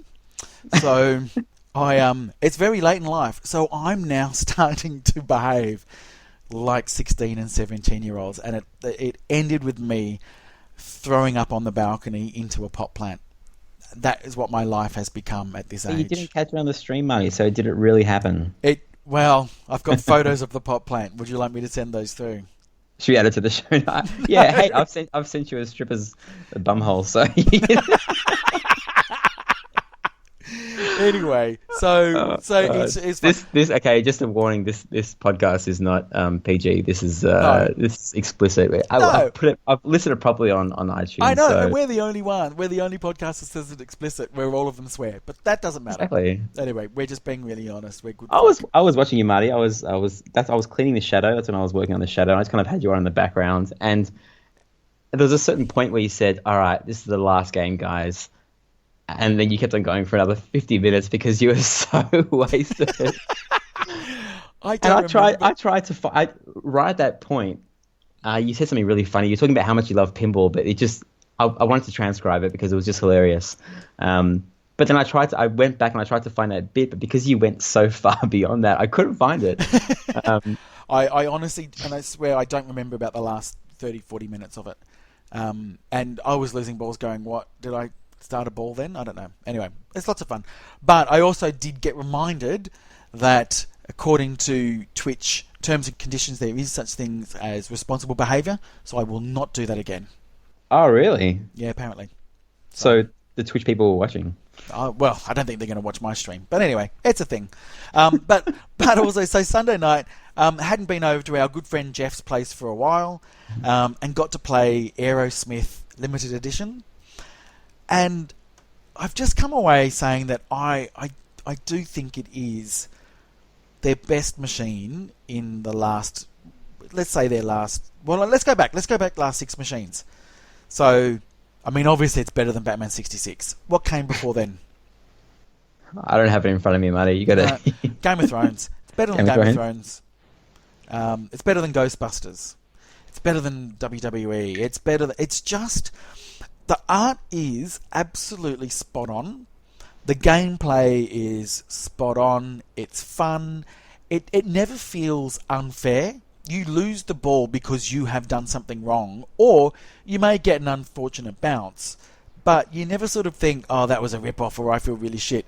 It's just a good, fun game. I think that for recent Sterns is the benchmark. And I'm not talking about the quality of build and all that kind of stuff and whether it comes with a shaker motor or not, because I couldn't give a crap. But for a recent Stern, I think it is an absolutely fantastic game. And someone asked the question on the stream, I'm interested in getting a Pro, should I? And we said, absolutely. I think bang for buck, an Aerosmith Pro for missing out on that little upper playfield. The upper playfield is a lot like the upper playfield in Game of Thrones, where it's there, it slows the game down somewhat. If it's not there, it's still a fantastic game. So Aerosmith was awesome. And unfortunately, what had been promised for many, many months, I finally had to deliver. We streamed Rescue 911. Have you ever played Rescue 911? I went to a pinball auction once, and I played about 1 minute of the game to get that little helicopter thingy-jiggy. Yep. And then I lost interest after that. Yeah, that's about as good as it gets. And we were losing viewers straight after we put it on. We halved our viewers in about 10 minutes, and then hey, I thought your stream fails. I was trying to watch it, and yeah. Oh yeah, we had some technical issues at the start, but it all came good towards the end. Here it is. 3 hours. Okay. Yeah, I missed it. Yeah, no, I had some problems, some technical problems. We worked it out. It was a really unusual problem, but anyway, all done. And the other thing that's been happening for me this week, and we're going to go into it in more detail as it comes about, but PAX in Australia is happening. Now, do you know what PAX is? Yes. What is it? Explain. Explain to all our listener. All our listener. PAX. PAX is a absolutely massive show event, and it's usually orientated towards video games and cosplay and I guess all things entertainment for a certain age. Well, it's not really an age demographic, but it started up in the US, and now there's ones all over the US and there's in Melbourne as well. What does it stand for? It stands for Penny Arcade Expo. So do you remember the Penny Arcade? Comic. Yeah, that's right. Yeah. Okay. So it really started out of that comic, and now has become this massive expo. And what a pivot! I mean, they're probably earning nothing from that little comic. I know. They have like the world's biggest video game conference. But it is massive, and yes, it is about video games. And there's a lot of developers that come down there, and some new release games will be there. Some indie developers will be there. It's got a whole network gaming area with a couple of hundred machines where everyone's playing against each other, which is fantastic. And you can bring your own console, you can bring your own PC or laptop and game. And they've also got a retro gaming area. And in that retro gaming area, for the last couple of years, we've had a pinball section there. I was there a couple of years ago. The first year. We probably met. And each year it's got... Well, you probably kicked me off the machine. I went to play Game of Thrones for the first time. It was the first Game of Thrones in Australia. Yep. And I went to play, and then you said, dude, there's a competition going on. Can't you read? Yep. That was pretty much me. You rude bastard. Yeah, that is me. I'm not going to apologise because, hey mate, we had a competition going. I couldn't read the signs. There's a big sign there. I couldn't read. But yeah, so it has gotten bigger and bigger each year, and this year we're aiming to have it bigger and better.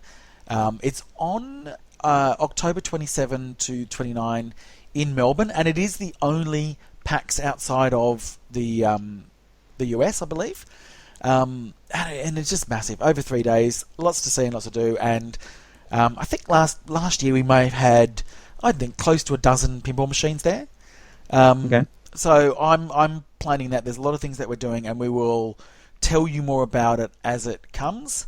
And we may also have another competition coming up in the coming weeks, somehow related to PAX. I wonder what it could be. You shouldn't tell people that, because then they're not going to buy tickets for it. They're just going to wait for our competition. Well, the thing of it is, though, it does sell out. The 3-day passes right now, I can already see that they've got low numbers. So wow. Okay. It does sell out. So, but you can still usually get day passes. But are you going to hook a brother up, Marty? Do I get VIP all access for having like Australia's biggest pinball podcast? Well, we may actually have an official head-to-head event down there. So Ooh. let's just watch this space. You sound surprised. I've already told you what we're doing. I totally forgot. That was an authentic ooh. Okay, I forgot. Okay. Funny. So that's been my week. Shall we go to the mailbag? Let's do it. And you have to read them all out because I've been talking way too much. My voice is gone. All right. Okay, so our first email is in response to, we were talking about last episode about what would make a good theme if it was an Australian theme for pinball. And so I sort of talked about movies and TV shows and rock bands. It was really good. The response we got was actually really good. And the first one that we really got was from somebody called Daniel Cotter. Hello, Daniel. Who's actually listening from Virginia in the States. So good to have our overseas listeners writing in. Did you want to read this one out, Ryan? Sure. Enjoying the show, listening from Virginia, USA.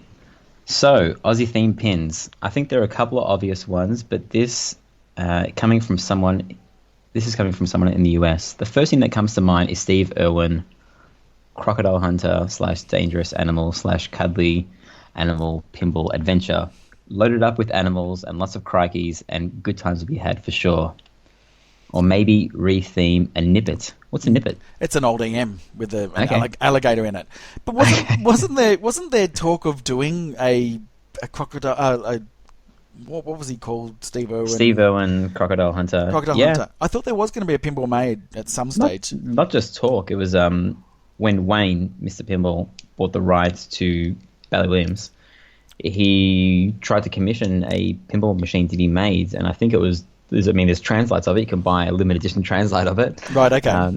He designed a new shape of pinball machine. If you go on Pinside and search for Steve Irwin, you can actually see the picture of the way the kind of back box looked, and it was a bit different than traditional pinball machine. So it's kind of like a hybrid between Pinball 2000 and the WPC, I think it was. Right, okay. Anyway, next ideas are questionable movies like Crocodile Dundee, Reckless Kelly, Young Einstein, family-friendly TV like Blinky Bill, surfing theme. How does this guy know so much about TV? It's exactly what I was thinking. I mean, I guess Young Einstein was a popular film, but Reckless Kelly? I mean, that was, This guy is definitely an expat, right? I don't know. I don't know. I'm suspicious. He knows way too much about Australia.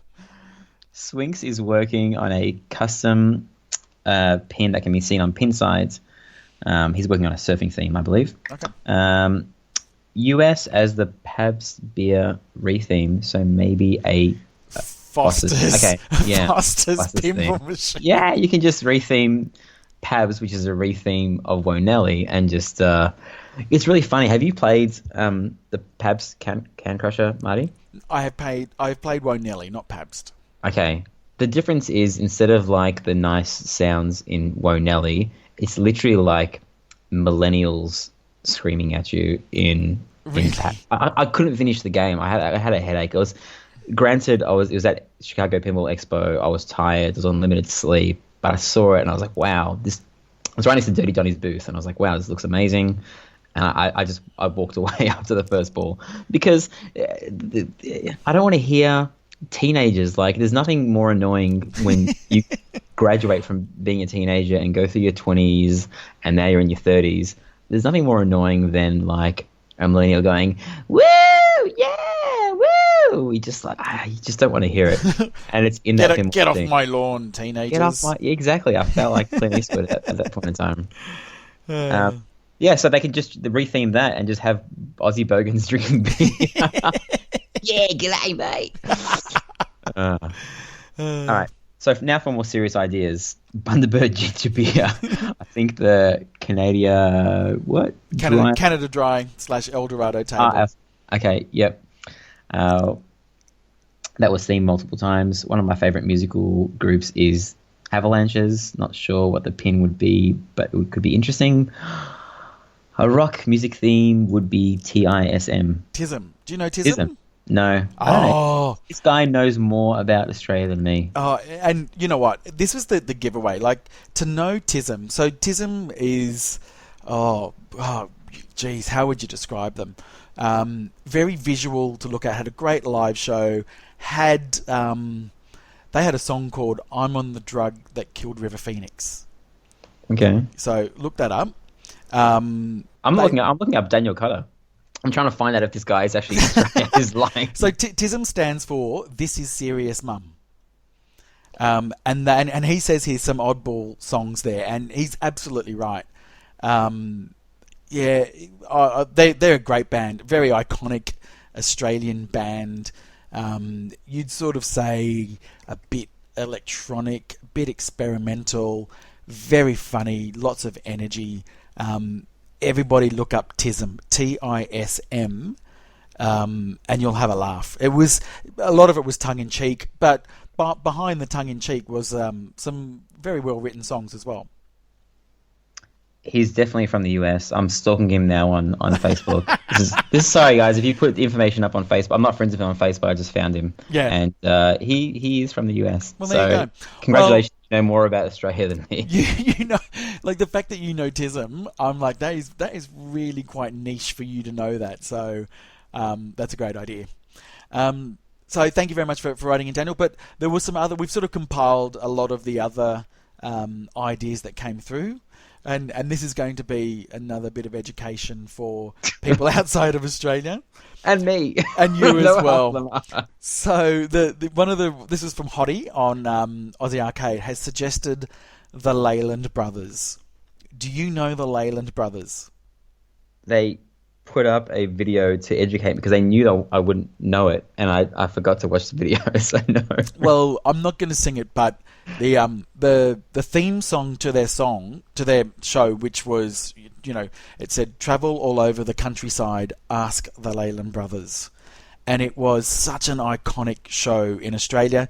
Obviously, brothers Mike and Mal Leyland, and effectively they just travelled around Australia. It was a bit of a documentary, bit of an adventure. They sound like criminals. The Leyland Brothers sounds like Ned Kelly or something. The Craze or something. That would be a funny machine. I don't think anyone would ever make it.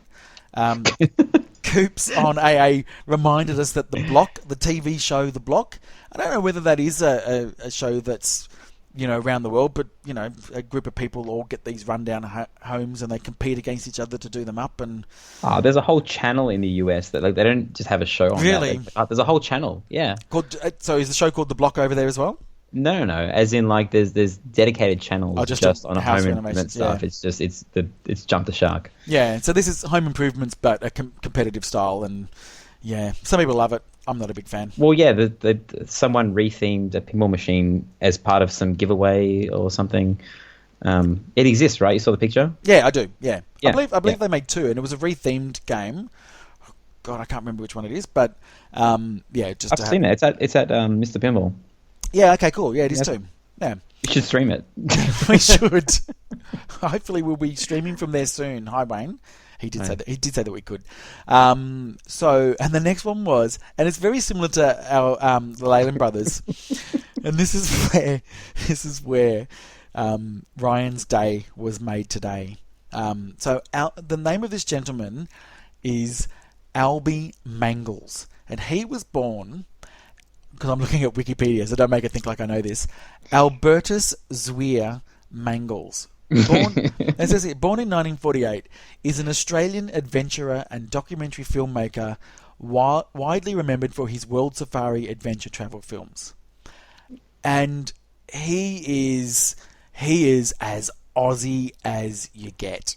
So he's like Steve Irwin, he didn't break out into the US market. Is that what happened? I would say so. I mean, I don't know. People might ring in and say that he did get some coverage over there, but it was very, very low budget adventure. It would almost be like him and one camera person out in the outback of Australia, just filming what outback Australia was like.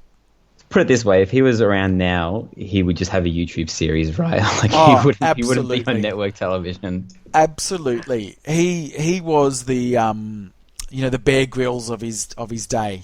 He would just show what it was like to live in the outback with no money, and it was pretty raw, and he was just an absolute character.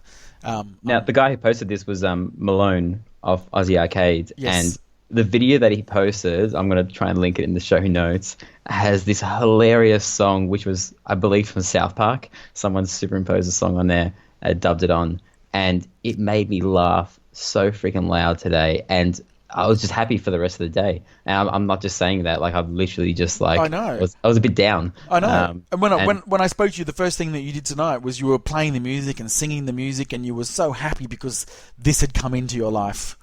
I love Malone. My wife hates him because I've been singing that freaking song all day long. She's just like, shut up. I'm like, this is my happiness. All right. So thank you, Malone. So we will post a link to that somehow. The next one was Thibaut Allender from Facebook. He said, Babe, the movie. Yeah, I could see that. That would make an interesting pin. But is that... I couldn't. No, you couldn't see it? No. Oh. That's one of those suggestions. I think that it's just a cool movie. I haven't watched it in a while. I watched it last time when I was a kid. But how do you translate that into a pinball machine? I think you need to watch that movie again, and then we can talk about it next week. Because you may look at it and say, "Oh, yeah, I could see you could put this animal there." Don't make me watch it. Don't make me watch. Well, you're making me watch that bloody god awful whatever it is, Demolition Man. Demolition Man. So the least you could do is watch Babe the movie, which is a great film. All right, if you text me and say you've watched Demolition Man, I'll watch Babe with my kids. I'm telling you, I'm going to watch Demolition Man. I'm absolutely. Well, let me know when you've done it. I want confirmation. Okay, I will. And then you can. I want you to take a photo. I want you to take a photo of the end credit sequence. Okay. To solidify that you've done it. And then you can ask me a series of questions, and if I answer them correctly, you know that I've watched it, right? And then the last recommendation came from Shane Rubens on Facebook, so you can read that out. Some Aussie pinball ideas for you guys. Underbelly, the first TV season, because the first one was a good one. The rest of them were just horrible. Can you explain what Underbelly is to our listeners? Underbelly is Australia's. It's like Sopranos, but like a Povo edition. It is. But it's a dramatization of real events that happened in Australia, where there was basically mafia running the underworlds here in Melbourne, like right where we live. Yep. And we'd see on the news every once in a while these big gangland figures were dying. And then when enough of them died, the real story came out of what happened, and they made it into a series. And the series actually got banned from being on TV because there were certain court cases going on at the time, and they were saying that the jury had access to them and it would cloud their judgment on... do you remember that? I do remember that at the time. I've never seen it. I never watched Underbelly. Okay. It was literally the first... It was like, say, 10 episodes. They decided at like episode 8 that it was illegal to pretty much show it because it was changing people's the jury's opinion on the case. But they still allowed the show to be shown in different states. So people, this is like before torrents kind of really existed. So people were like, capturing those last 2 episodes and sending DVDs in the mail and stuff. That was a good fun time. Anyway, Underbelly, The Castle, Malcolm, a very old movie, but would be great for toys and excellent playfields. Well, just going back a bit, The Castle. Yep. Yes. Another very well-known Australian film. I haven't seen. What are you doing, Marty? I know. I've never seen it, and it was one of those things where everyone was talking about this movie. And even today, like someone quoted the movie to me today, and I just looked at them blank, and they went, "What? You don't?" Did he say straight to the pool room? It was something like that. Or did he say? Or was it Dennis Denudo's fucking printer? Might have been that as well. No. I. Can you? Okay. Can we change the deal? Can you not watch Demolition Man and watch The Castle? Okay. Or if you have a lot of free time, you can just watch both. I think I'd rather watch Demolition Man than The Castle. Oh, no. Okay. Anyway, but we'll see. I'll watch one of them. Fine, Dune. It's one of those things where, for those people outside of Australia, just about everybody in Australia has seen the movie The Castle, and it's a parody of Australian life, but not too far away from reality, would you say? Yeah, it's a underdog story about a guy who lives next to an airport, and they're trying to offer him money to move away from the airport so they can extend the airport, and he kind of tries to go up against the man. Okay. It's a good movie. All right. Just watch it, dude. Yeah, Jesus. okay, I will. And Malcolm, as I said, there was a movie No idea from what that is. 1986 starring Colin Fields. You don't know Okay. who that is? No? Okay. No. Yeah, Luna that's Park. that's a good fun. And now, so Luna Park. So for those people that are outside Luna Park, it's kind of like our Coney Island, except it's probably near the water as well. And the thing that's iconic about Luna Park is that it's got this big face that you walk under to get into the theme park. It's a theme park. I don't know whether this is very similar to other places, but there's a Luna Park in Sydney and there's a Luna Park in Melbourne, and they are relatively small theme parks. They're both effectively near the city, so they don't have a lot of space. In fact, Luna Park in Melbourne actually has the oldest current running roller coaster in the world. Oh. Is that why they don't knock it down and build an actual good one? Yes, it is. I don't think it is a good roller coaster, but it is very iconic. It is still the oldest running roller coaster in the world today. But Hey, Marty, what is Luna Park spelled backwards? I don't know. Come on. What is it spelled I'm backwards? not going to. Come on. No. Anal crap. It is. I know. I remember making that joke many years ago. Did you hear it off Full Frontal? Do you remember that? No. I remember Full Frontal, the show. Yeah, that was a great show. Full Frontal. Make that into a pinball machine. No. Poida! Yeah. Okay, people from the US, Full Frontal was just like a little skit show where they just do little funny bits. But there's a guy who graduated from that, and his name is Eric Banner. And he literally played these absolute bogans. He was hilarious on that show, and then he became this big Hollywood star. Well, fairly big. Well, he hasn't done anything recently, but didn't he play the Hulk? Yeah. One of how many Hulks has there been? There's been like 3 Hulks. There's right? been a couple, yeah. He was in Star Norton. Trek. Ed Norton, him. No, wait, did he play the Hulk? Yeah, I'm pretty Okay. sure he did. What's his name? we both good. Yeah, he did. I just googled it. Yeah, of course he did. 2003. Yeah. 61% of Rotten Tomatoes. Yeah, it wasn't a good one. Okay. So, yeah, that's Eric Banner. So he has played some very serious roles, but back in this sketch TV show that he was in called Full Frontal, and he also had, I think, the Eric Banner show as well. He just played just very well. We think they're funny, maybe not for everybody else, but just very silly characters. But it's I'm like gonna have a massive show notes, and I'm gonna link a Poida YouTube clip. okay, Poida. Foyda. Okay. One more thing, Marty. Sorry. Do you know he's in one of your pinball machines? He would be in, I don't know, Star Trek? Yes, he Yep. is. He's Nero. Nero. He is Nero. That is Hi, correct. Christopher. I'm Nero. That's him. That's his call out. Yeah, that is him. All right. Are we done? I think we're done. We're done for another week. Okay. That Lots of was fun. 2 hours long. It was again. So, one more time, how can people get in contact with us? Jump on our website, head2headpinball.com. That's head, the number 2, head, pinball.com. There you'll find all of our links to our Facebook, our Instagram. Hey, I posted another picture. We've got double the followers now, baby. We've got up to almost about 20 followers on Instagram. Fantastic. In the big time. Awesome. Twitter, email us at head2headpinball@gmail.com.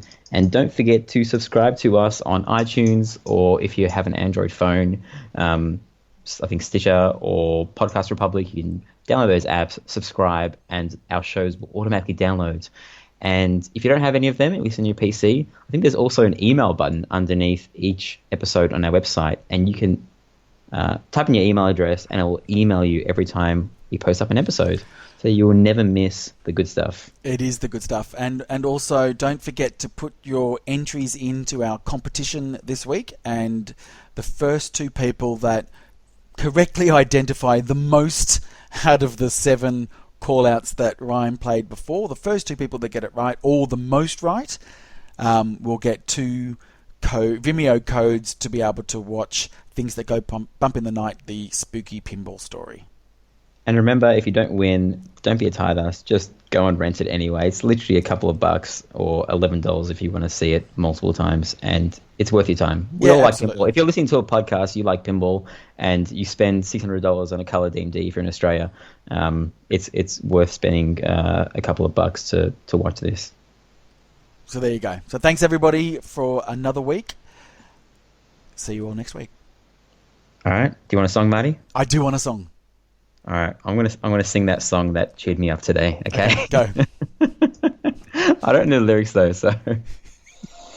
What makes a man is the woman that he has. Just 'cause she has big titties.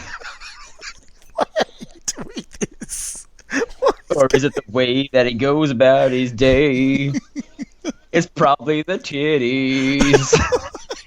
What makes a man a man? It's so good.